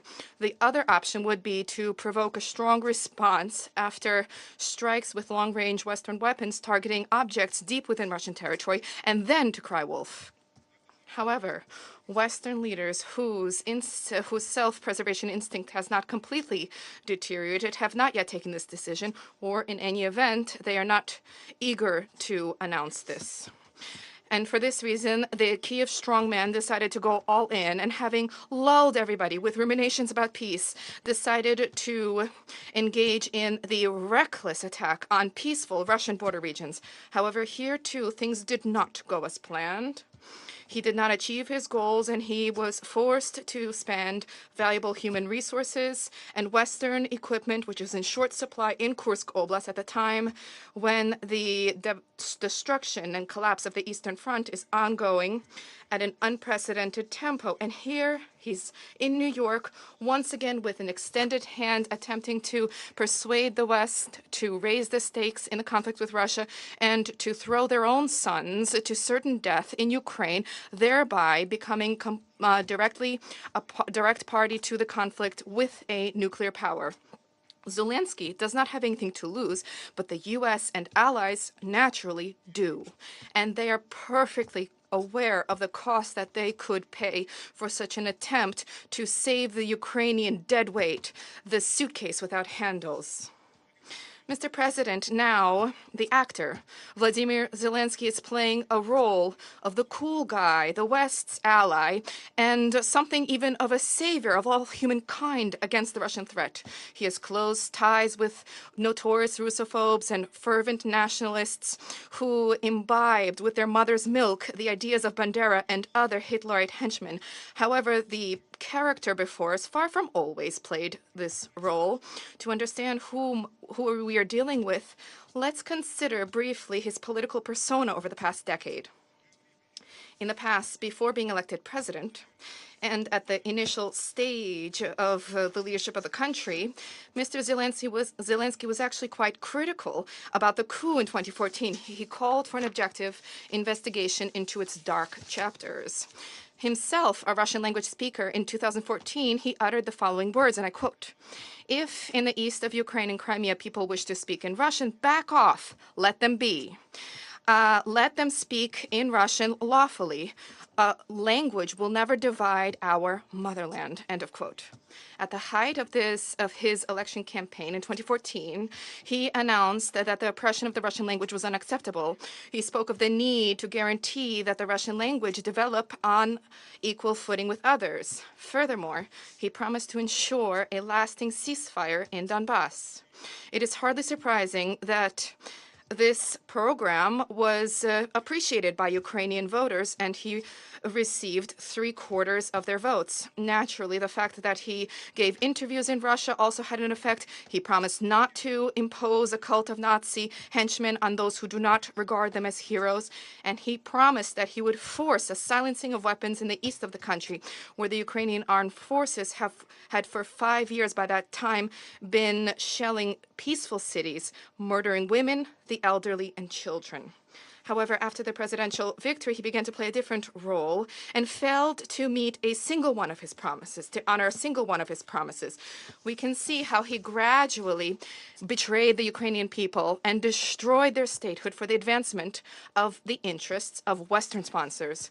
In his inaugural speech, he announced that the Ukrainian state needs to fight for the hearts and souls of the people of Donbass, not just for territory. Soon after assuming the oath of office, he began to sabotage the implementation of the Minsk agreements. He supported myriad extremist laws against the Russian language and Russian speakers, and then simply advised that the residents of southeast Ukraine who view themselves as Russians to move to Russia. He called them specimens. And we would like to ask Mr. Zelensky, it won't be possible since he has left, who today called for respect for the Charter of the United Nations. How are these actions in accordance with the Charter of the UN? How is it in accordance with the violations of basic human rights which have been carried out by the leadership of that state?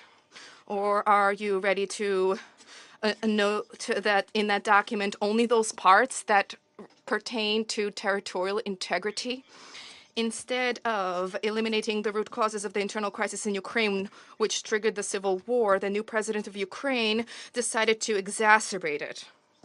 In the country, essentially, a language inquisition was unleashed with punishments for the use of the Russian language, which is the mother tongue of the majority of Ukrainians. Even before Russia's special military operation in Ukraine, the opposition was effectively destroyed. Independent media outlets were shuttered.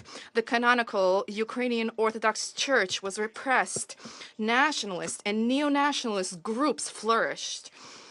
Anything that in any way, in one way or another, linked Ukraine to Russia was effectively made illegal. History was rewritten. Children were indoctrinated with delusional theories about thousands-year-old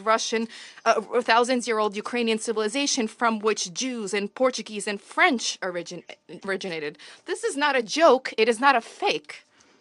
This is written in geography books for the 8th class in a Ukrainian middle school, and we showed it here in this chamber. Mr. President, in the West's battle cries, Ukraine is portrayed as some kind of an innocent victim of Russia's aggression, and the United States and allies are portrayed as peacekeepers.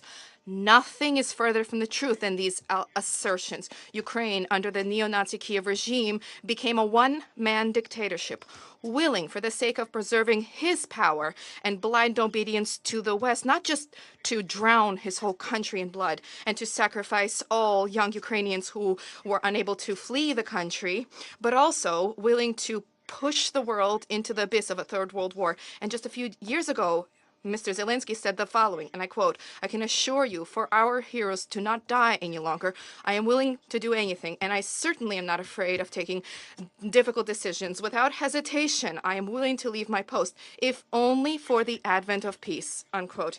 Now these words appear to be from the realm of fantasy.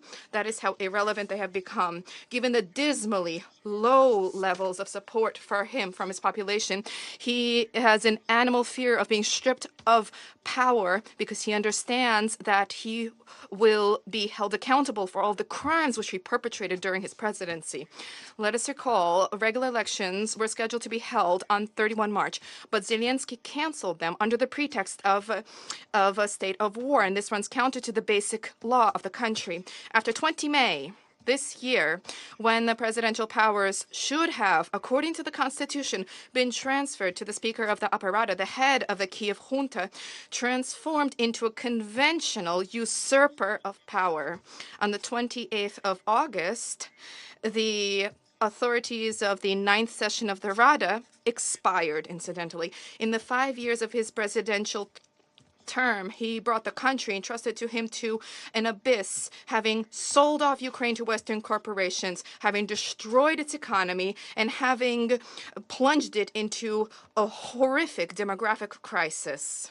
President Biden today at the General Assembly spoke about the need to save the Ukrainian nation.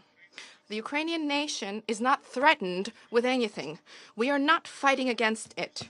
We are fighting against a criminal regime which seized power in Kyiv, which is bringing its people towards catastrophe.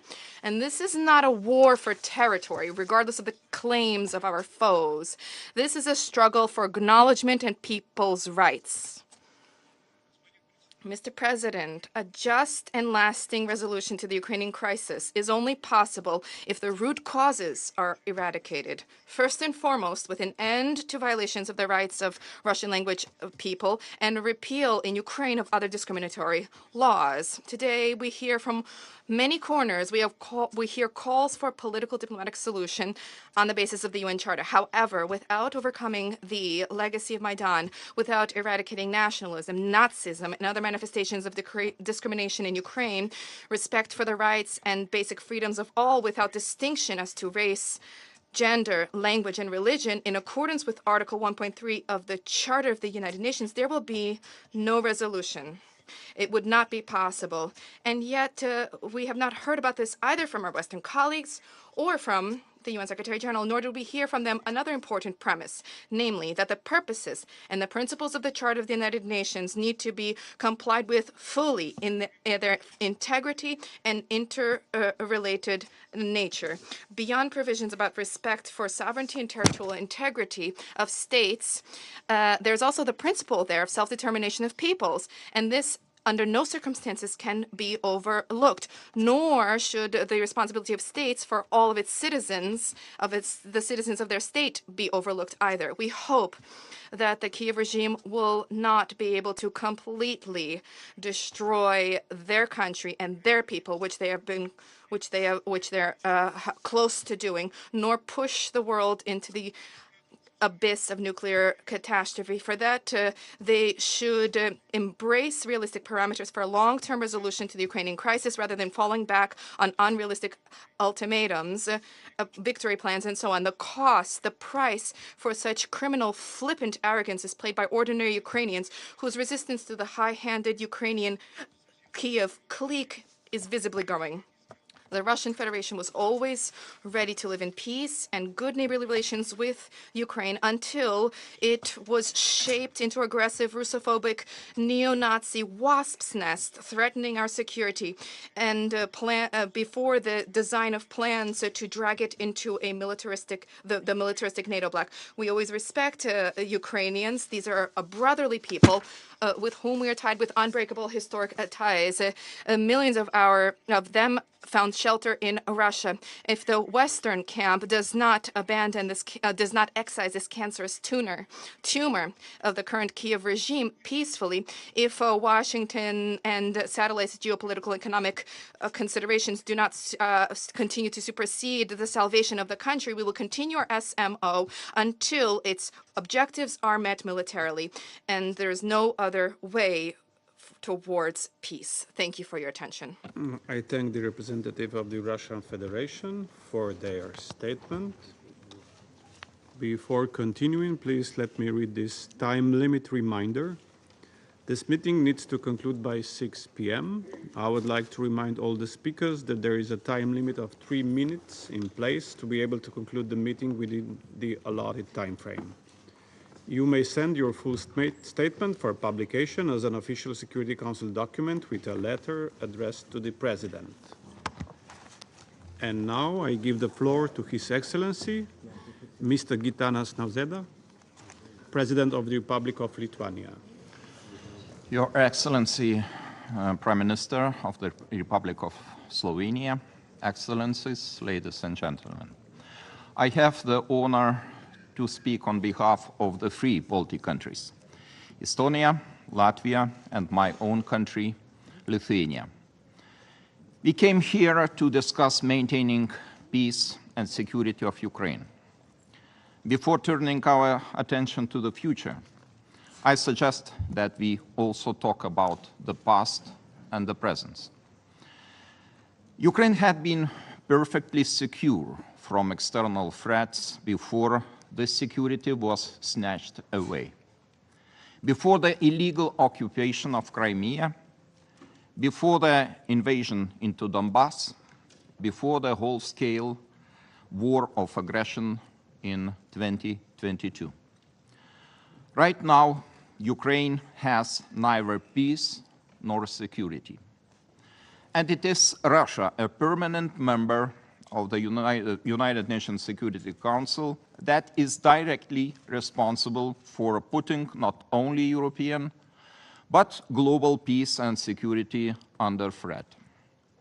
Let me remind you that this great organization was created to prevent both wars of aggression and war crimes. We, the peoples of the United Nations, determined to save succeeding generations from the scourge of war. That is how the United Nations Charter begins. And we continue to fulfill that promise to this very day. It is truly the shame that Russia is still able to hide behind the veto power and actively uses this power to cover crimes of its partners. Each and every person in this room knows about Kremlin's many crimes. I won't repeat the whole list now.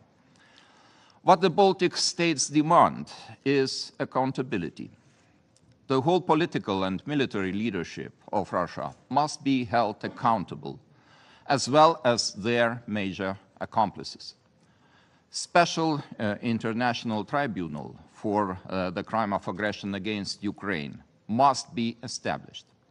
War criminals must be arrested under ICC arrest warrants by the countries that have ratified the Rome Statute. The Baltic states acknowledge that there will be no true accountability without Ukraine's decisive victory. Peace can only be achieved through the full restoration of Ukraine's territory within its internationally recognized borders. Security can only be guaranteed by Russia's acknowledgement that it will never prevail over the brave Ukrainian people.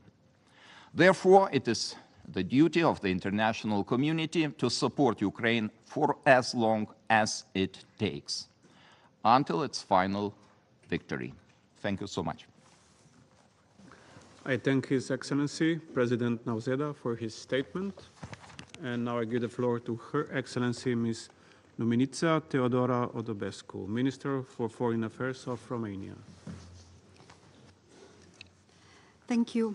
Mr. President, Russia's aggression against Ukraine undermines with every passing day the effective and rules-based multilateralism with UN at its core.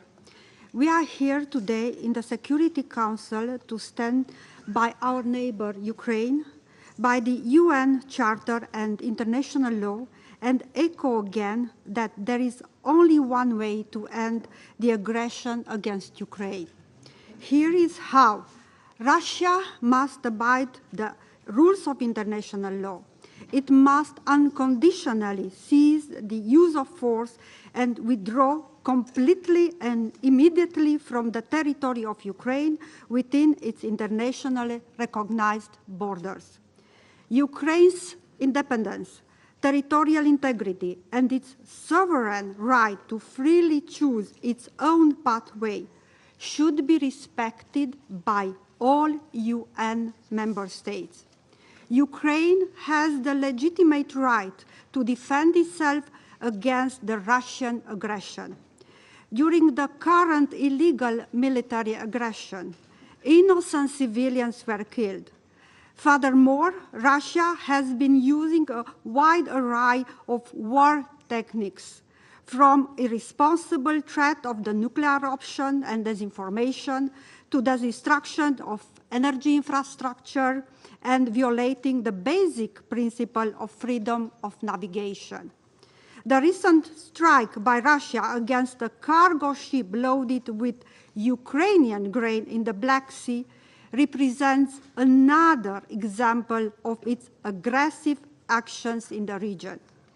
Romania will continue to remain committed to enhance the transit capacity of Ukrainian goods via its Danube and Black Sea ports. In these grave circumstances, we have to make sure that justice is being served and accountability is duly pursued for all crimes committed against Ukraine, including the crime of aggression. The ongoing war is severely affecting the security of the wider Black Sea area, challenging the resilience of the neighboring states. We recall that Republic of Moldova's stability is critical for the entire region. Mr. President, peace in Ukraine cannot be restored by inaction.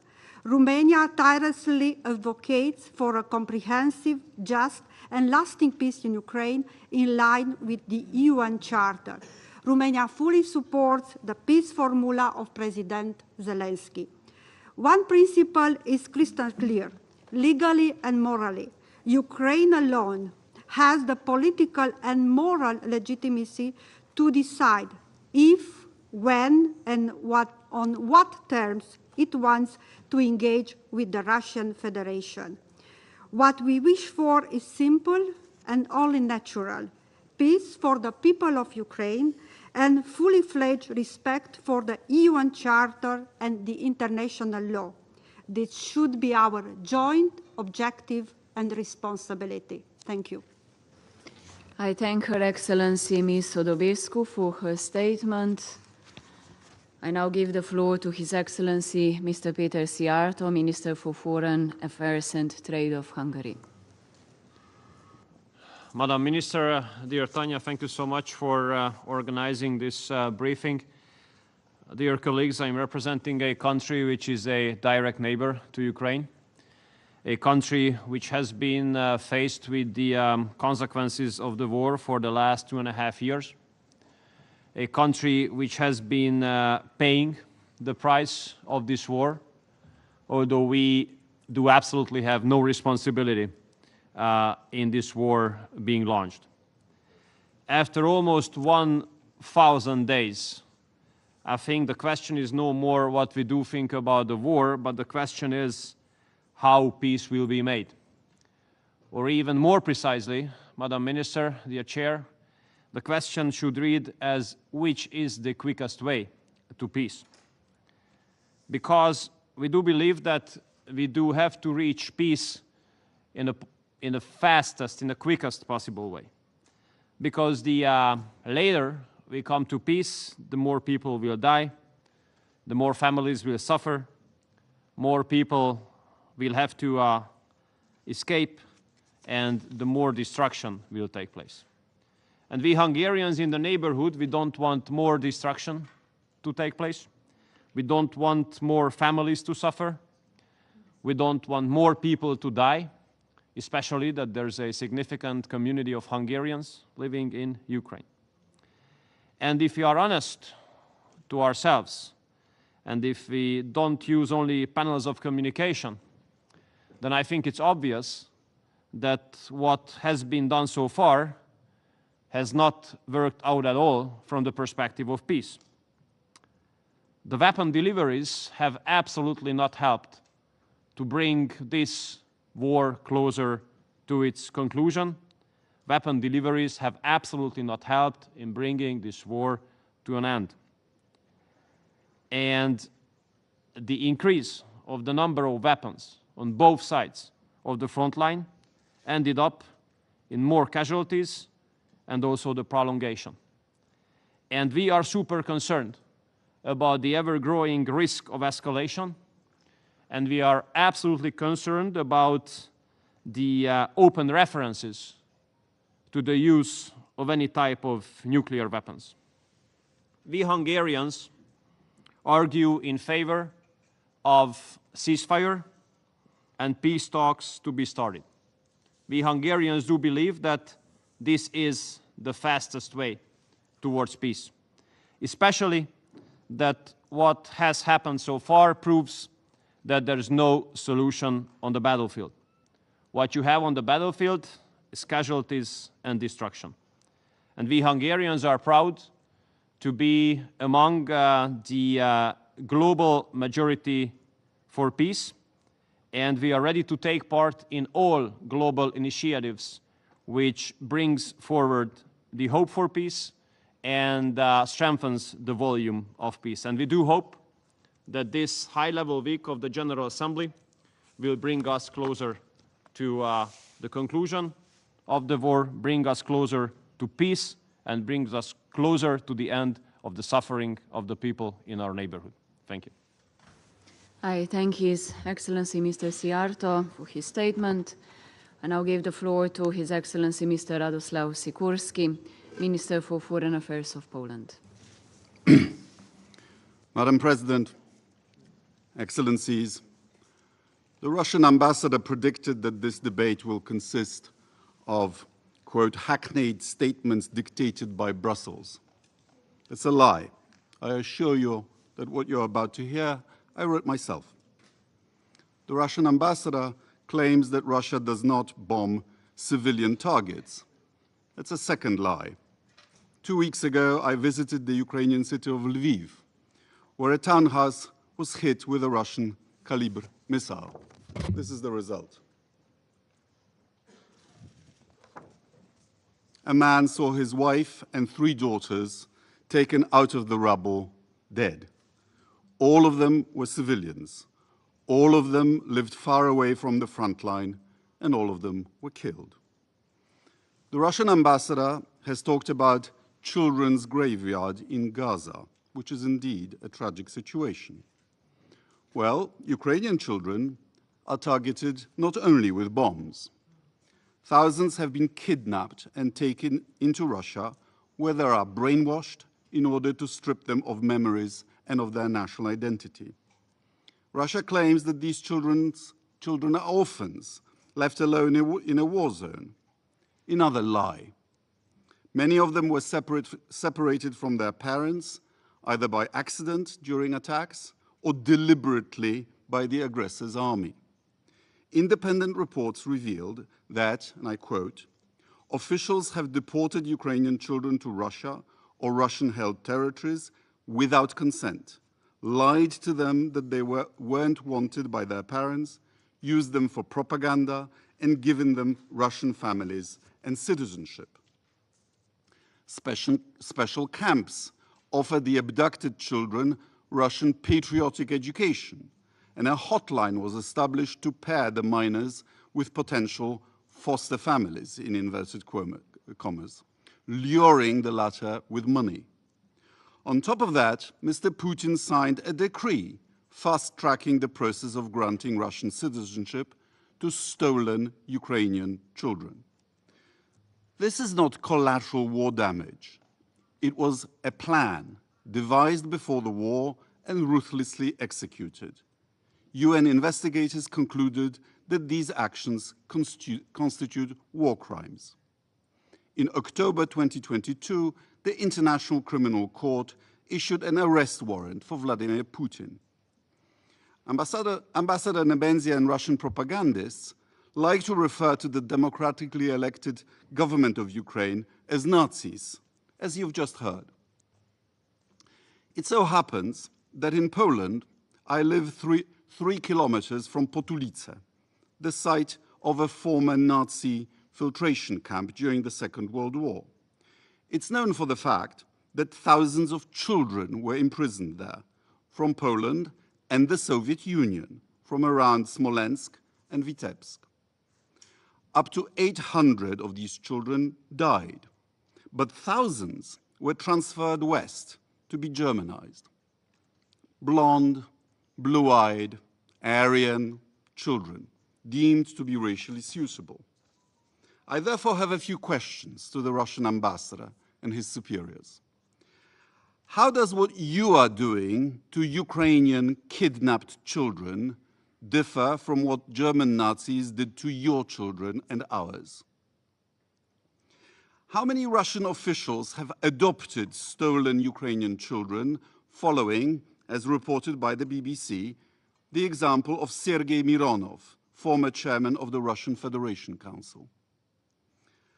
When will you return the remaining thousands of stolen Ukrainian children back to Ukraine?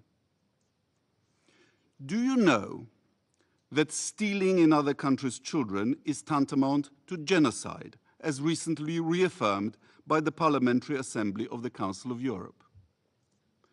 Do you remember the diplomats and propagandists of a genocidal regime are also criminals, as Soviet prosecutors argued at Nuremberg with reference to Ribbentrop and Streicher. Permanent members of the UN Security Council are supposed to be guardians of peace and not to fight their wars with other people's children. This is Russia's shame that will not be forgiven or forgotten. And by the way, since Ambassador Nebenzia denies the reality of Soviet Nazi collaboration in the invasion of Poland in 1939, here are pictures of their joint parade. I'm sure you recognize the Soviet uniforms. Thank you very much. I thank His Excellency Mr. Sikorski for his statement. I now give the floor to His Excellency Mr. Juraj Blanar, Minister for Foreign and European Affairs of Slovakia. Thank you, Madam President, Excellencies, dear colleagues. I would like to thank you for the opportunity to take the floor as a direct neighbor of Ukraine and deliver the key message on behalf of Slovakia. Now I would like to focus on 3 points. Firstly, to reiterate our principal position. Slovakia supports the sovereignty, independence, and territorial integrity of Ukraine within its international recognized border as a matter of principle. Borders must be respected and cannot be changed by force. The sovereignty of all must be respected. These are key provisions of the UN Charter, essential for the global stability and predictability of international relations. Since we did not recognize the unilateral declaration of independence of Kosovo, we also do not recognize the annexation of Crimea region of Donetsk, Kherson, Luhansk, and Zaporozhye. Secondly, on continued peace efforts. More than 2.5 years since the invasion, we have no firm commitment from global powers to the peace process. Divisions within this Council are deepening.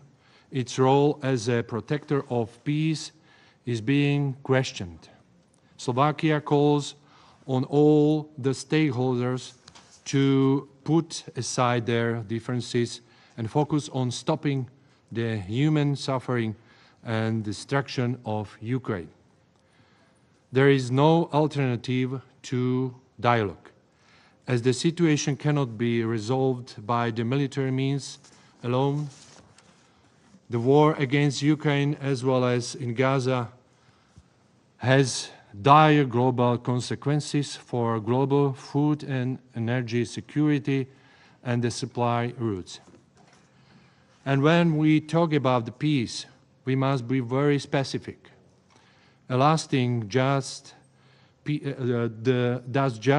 for Ukraine cannot be achieved outside of the key principles of the UN Charter.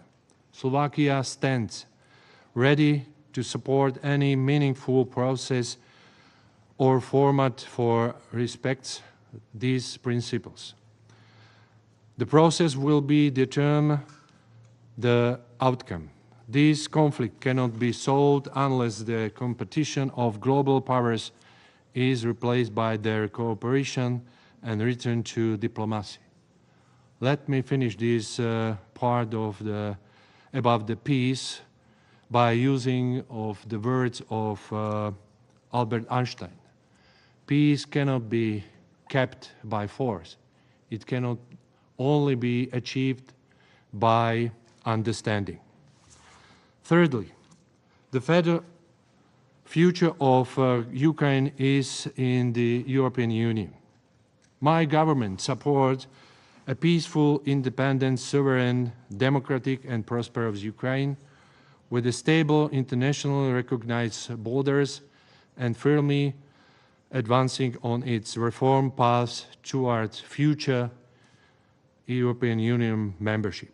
Yesterday, I spoke at the G7 Plus meeting about the continued support for Ukraine ahead of upcoming winter.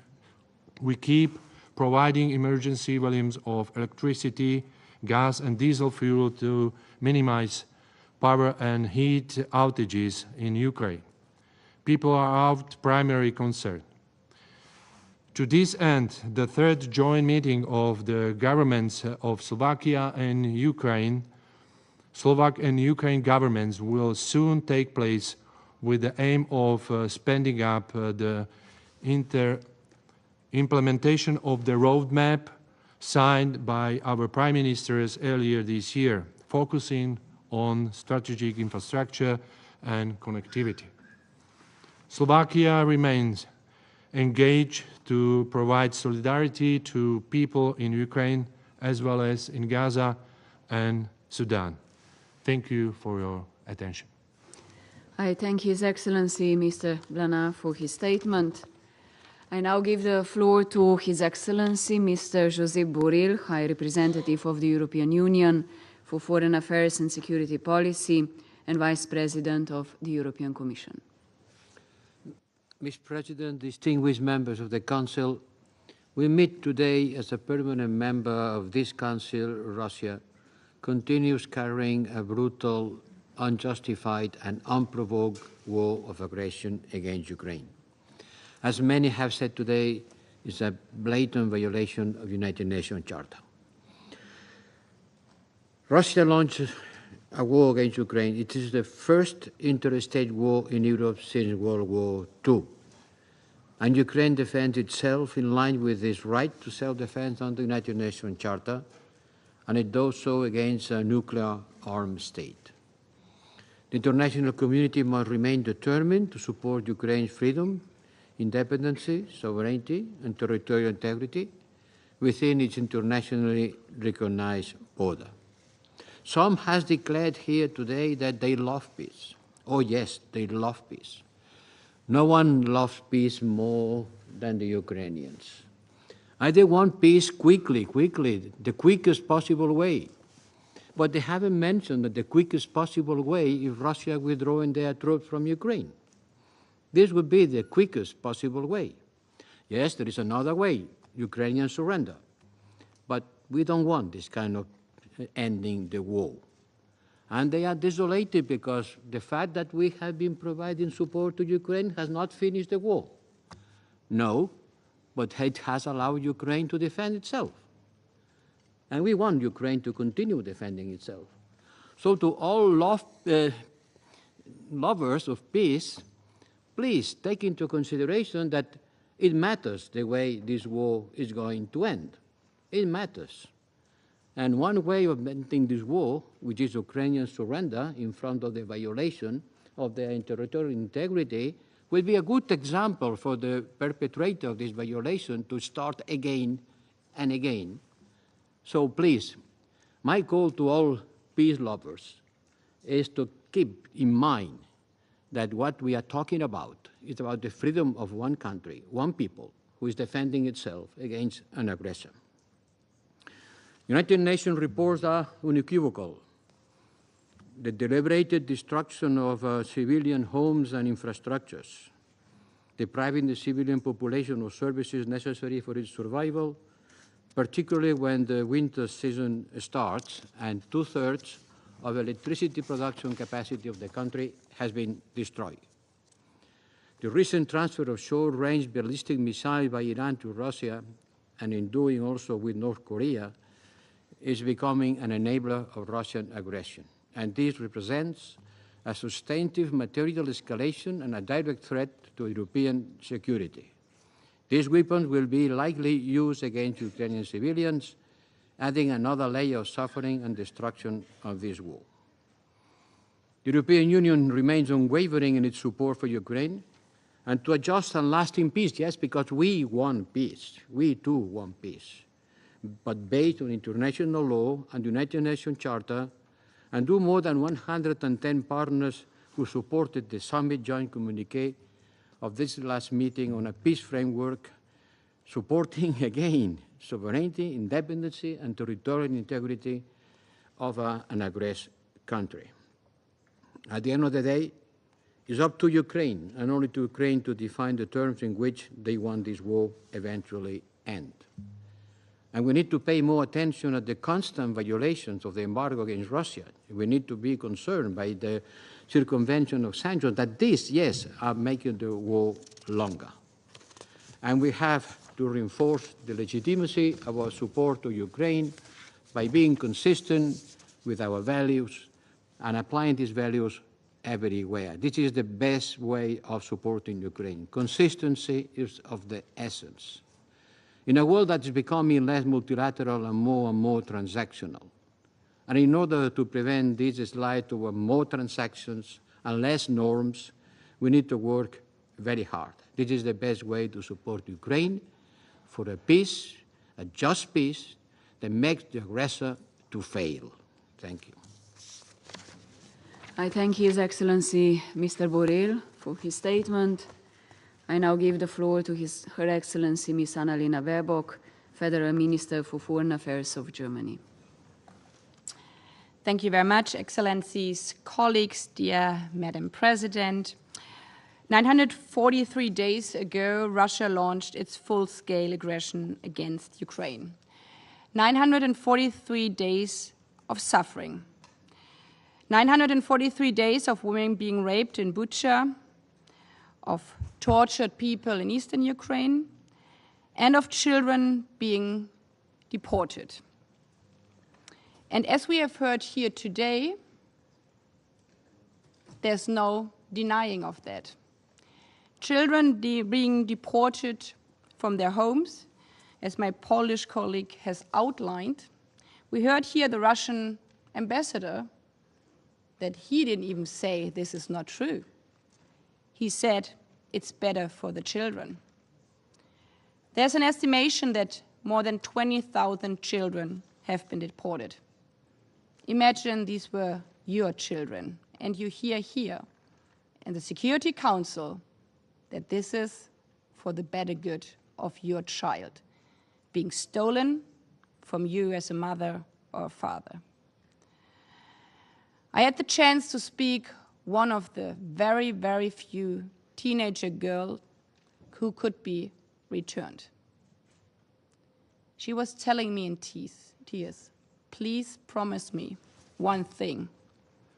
You won't stop, you won't stay silent until all the other girls, all the other boys, the little children have been returned. And this is our promise we gave. We as European neighbors, we as Germans, my country, what we heard here from our Polish friends, who were responsible for the worst crime on the European continent, who are lucky to live in peace again, my generation to live in peace again, because others were there for us, other European friends and partners, that my country could live in peace, reunified in the middle of Europe. And this is also my plea to those where I totally understand, who ask us, can you please stop this? Maybe it would help if you do not support Ukraine in self-defense. Maybe we should just ignore what's happening.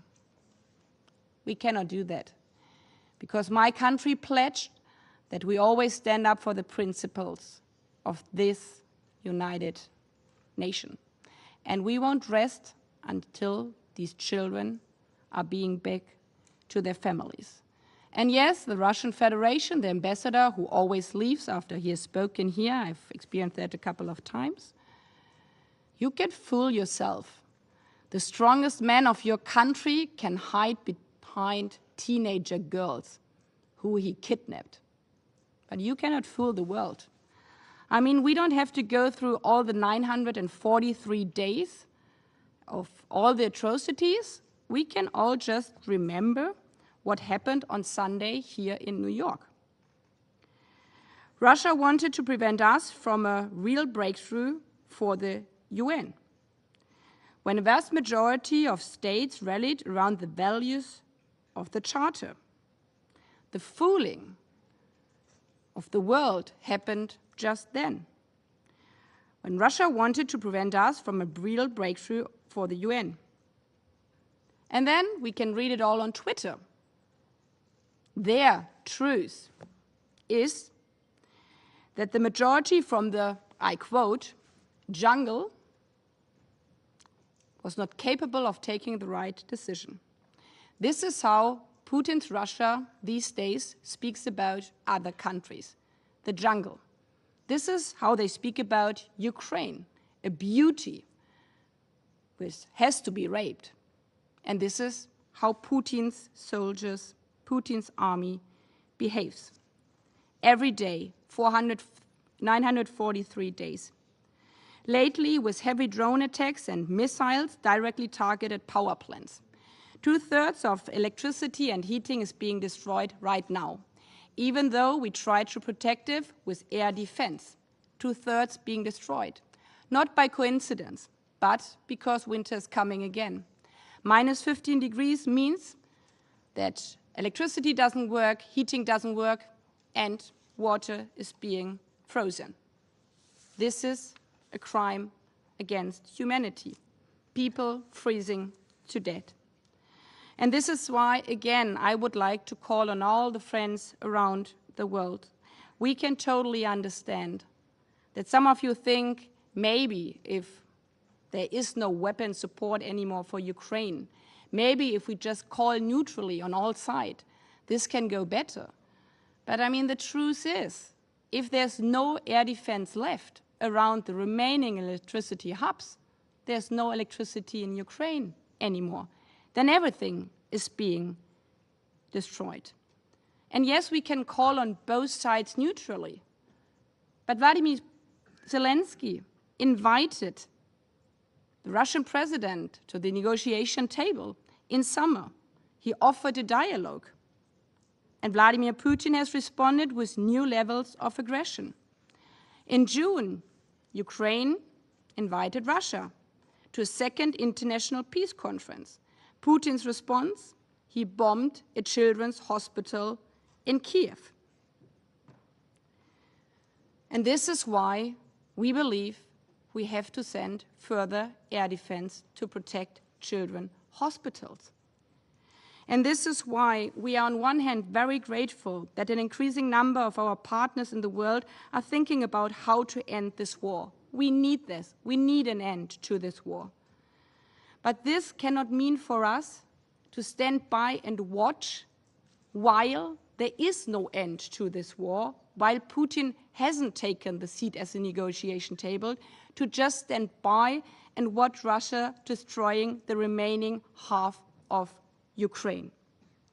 For us, when we are speaking about peace, we believe it must be a just and lasting peace. Speaking about peace means Ukraine must be sure that the end of the fighting does not mean another round of preparations in Russia, neither another round in Ukraine, nor in Moldova, nor in Poland, like we've heard again from our colleague here at the table. Speaking about peace, just and lasting peace, means that Ukraine's existence as a free and independent country is guaranteed. It means security guarantees. This is hard, and every day people are dying. But Excellencies, on Sunday, we have showed what we can achieve if we join forces. We showed that those who want to destroy our charter will not succeed if we stand together and rally around the charter. Let's rally around the charter also for Ukraine in the same spirit, for just and lasting peace for Ukraine, for Europe, and the whole world. Thank you. I thank Her Excellency Ms. Baerbock for her statement. I now give the floor to His Excellency Mr. Lars Løkke Rasmussen, Minister for Foreign Affairs of Denmark. Thank you, Madam President, distinguished members of the Security Council. I have the honor to speak on behalf of the 5 Nordic countries, Finland, Iceland, Norway, Sweden, and my own country, Denmark. First of all, I extend a warm thanks to Slovenia for bringing leaders from across the world together. also want to thank the Secretary General for his insightful briefing, and to President Zelensky for outlining the situation in Ukraine and presenting the peace formula. Madam President, today marks 2 years and 7 months since Russia began its full-scale illegal invasion of Ukraine. This marked a major escalation of Russia's war of aggression against Ukraine, which started back in 2014. And this can, of course, not be tolerated. It must be condemned, and Russia and its representatives must be held accountable. Today, the Nordic countries would like to share 3 messages. Firstly, with its war of aggression, Russia is violating the most basic rules and principles of international law. It is deeply appalling that Russia, a permanent member of the Council, continues to disregard the UN Charter, which is the cornerstone of this institution.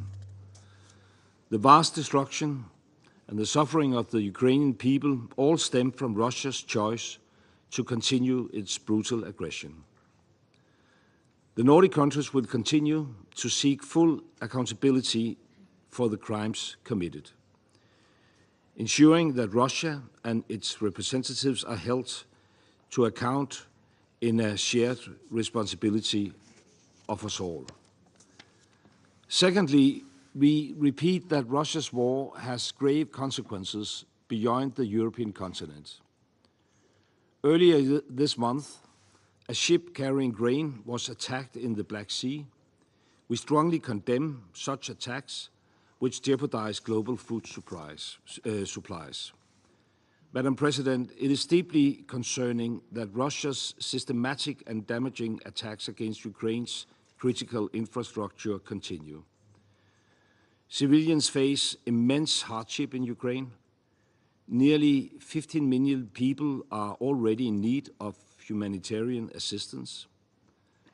Russia's intensified attacks affect the lives of millions of people in Ukraine. Across all sectors of life, people lack access to water, electricity, and heating, and the winter is fast approaching.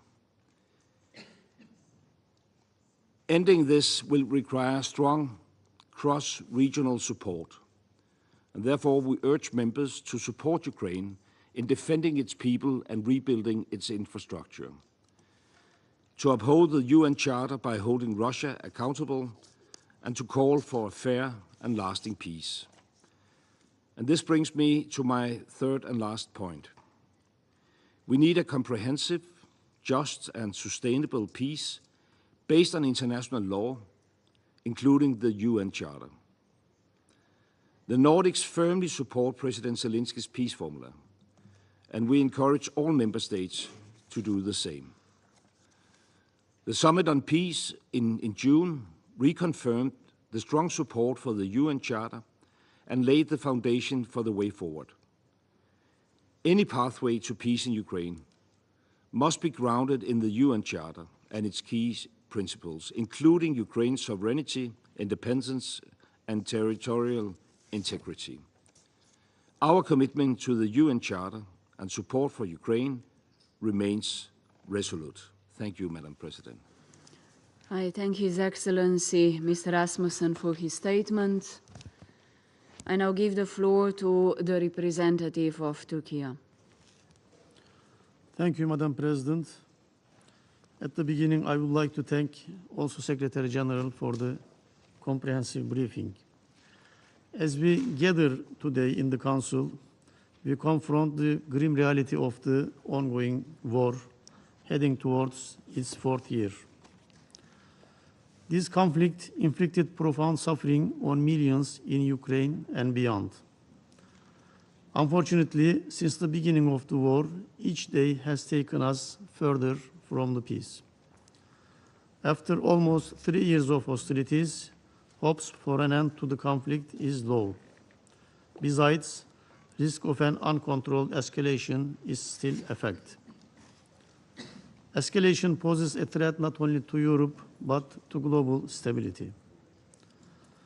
International community has so far tried to end the war primarily through coercive measures, but unfortunately these methods have yet to deliver. Whereas the UN Charter mandates peaceful resolutions to disputes, thus we must advocate for a just peace rooted in international law. We must reaffirm again and again our commitment to Ukraine's sovereignty, territorial integrity, and independence.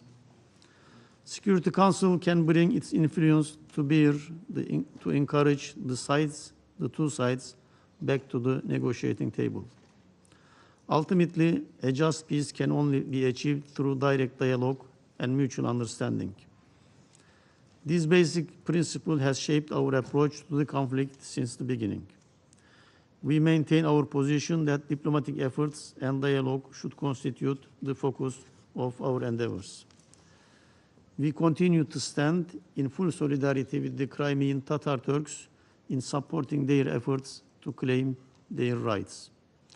Madam President, above all, we must prevent at all costs the emergence of a new geopolitical fault line that will run through Ukraine and trigger a long-term global confrontation. It remains important to encourage the two sides to consider revitalizing the diplomatic track despite the current circumstances. Madam President, as all know, some Turkish initiatives in coordination with the UN yielded some important results, such as Black Sea Grain Initiative, exchange of prisoners of war, capturing sea mines, and some other initiatives are still pending, but we never give up trying. Thank you.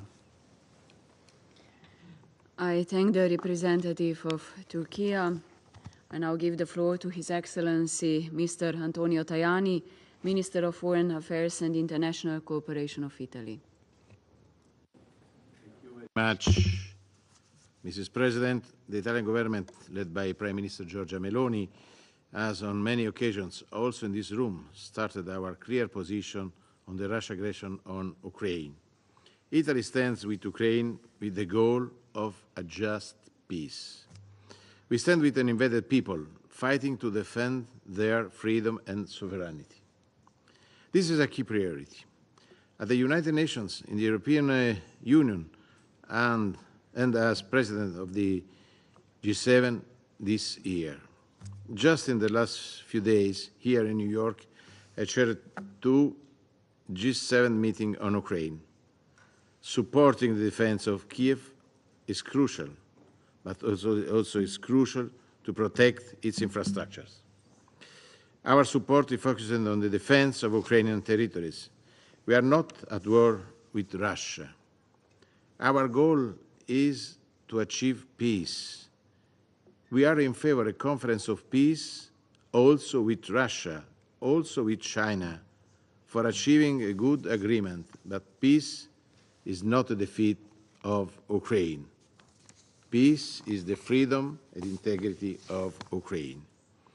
I wish to express our full solidarity with the Ukrainian government and people for the current intense Russian attacks to the energy infrastructures. Winter is imminent.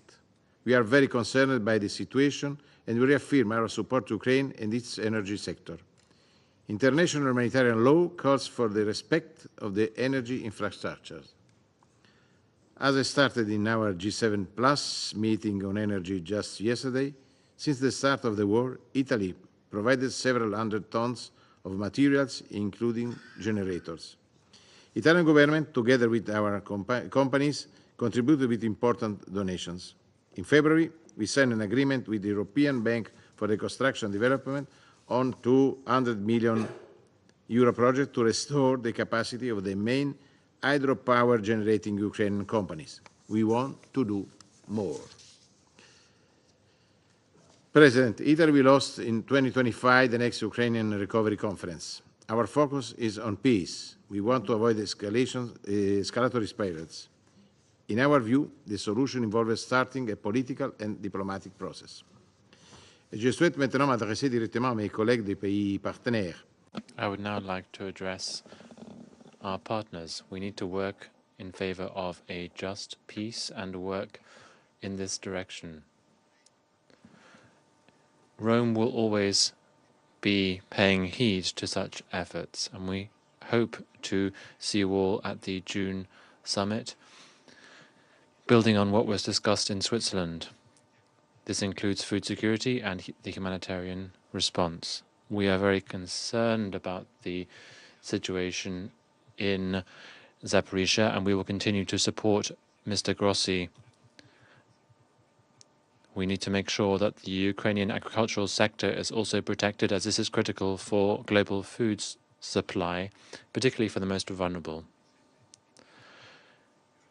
It was also asked that exports of food supplies from Ukraine must continue uninterrupted. We will continue to work on these points. Commitment to peace needs continuous engagement. Italy wants to do all it can, starting with the upcoming G7 ministerial meeting I will host in Fuji, close to Rome, in November, and the Mediterranean dialogues scheduled in Rome again in November. Every opportunity is important to work for a just peace. Count on the Italian government. Thank you very much. I thank His Excellency Mr. Tajani for his statement. There are no more names inscribed on the list of speakers. The meeting is adjourned.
You add military, civilian, economic, financial, and humanitarian is greater than the US.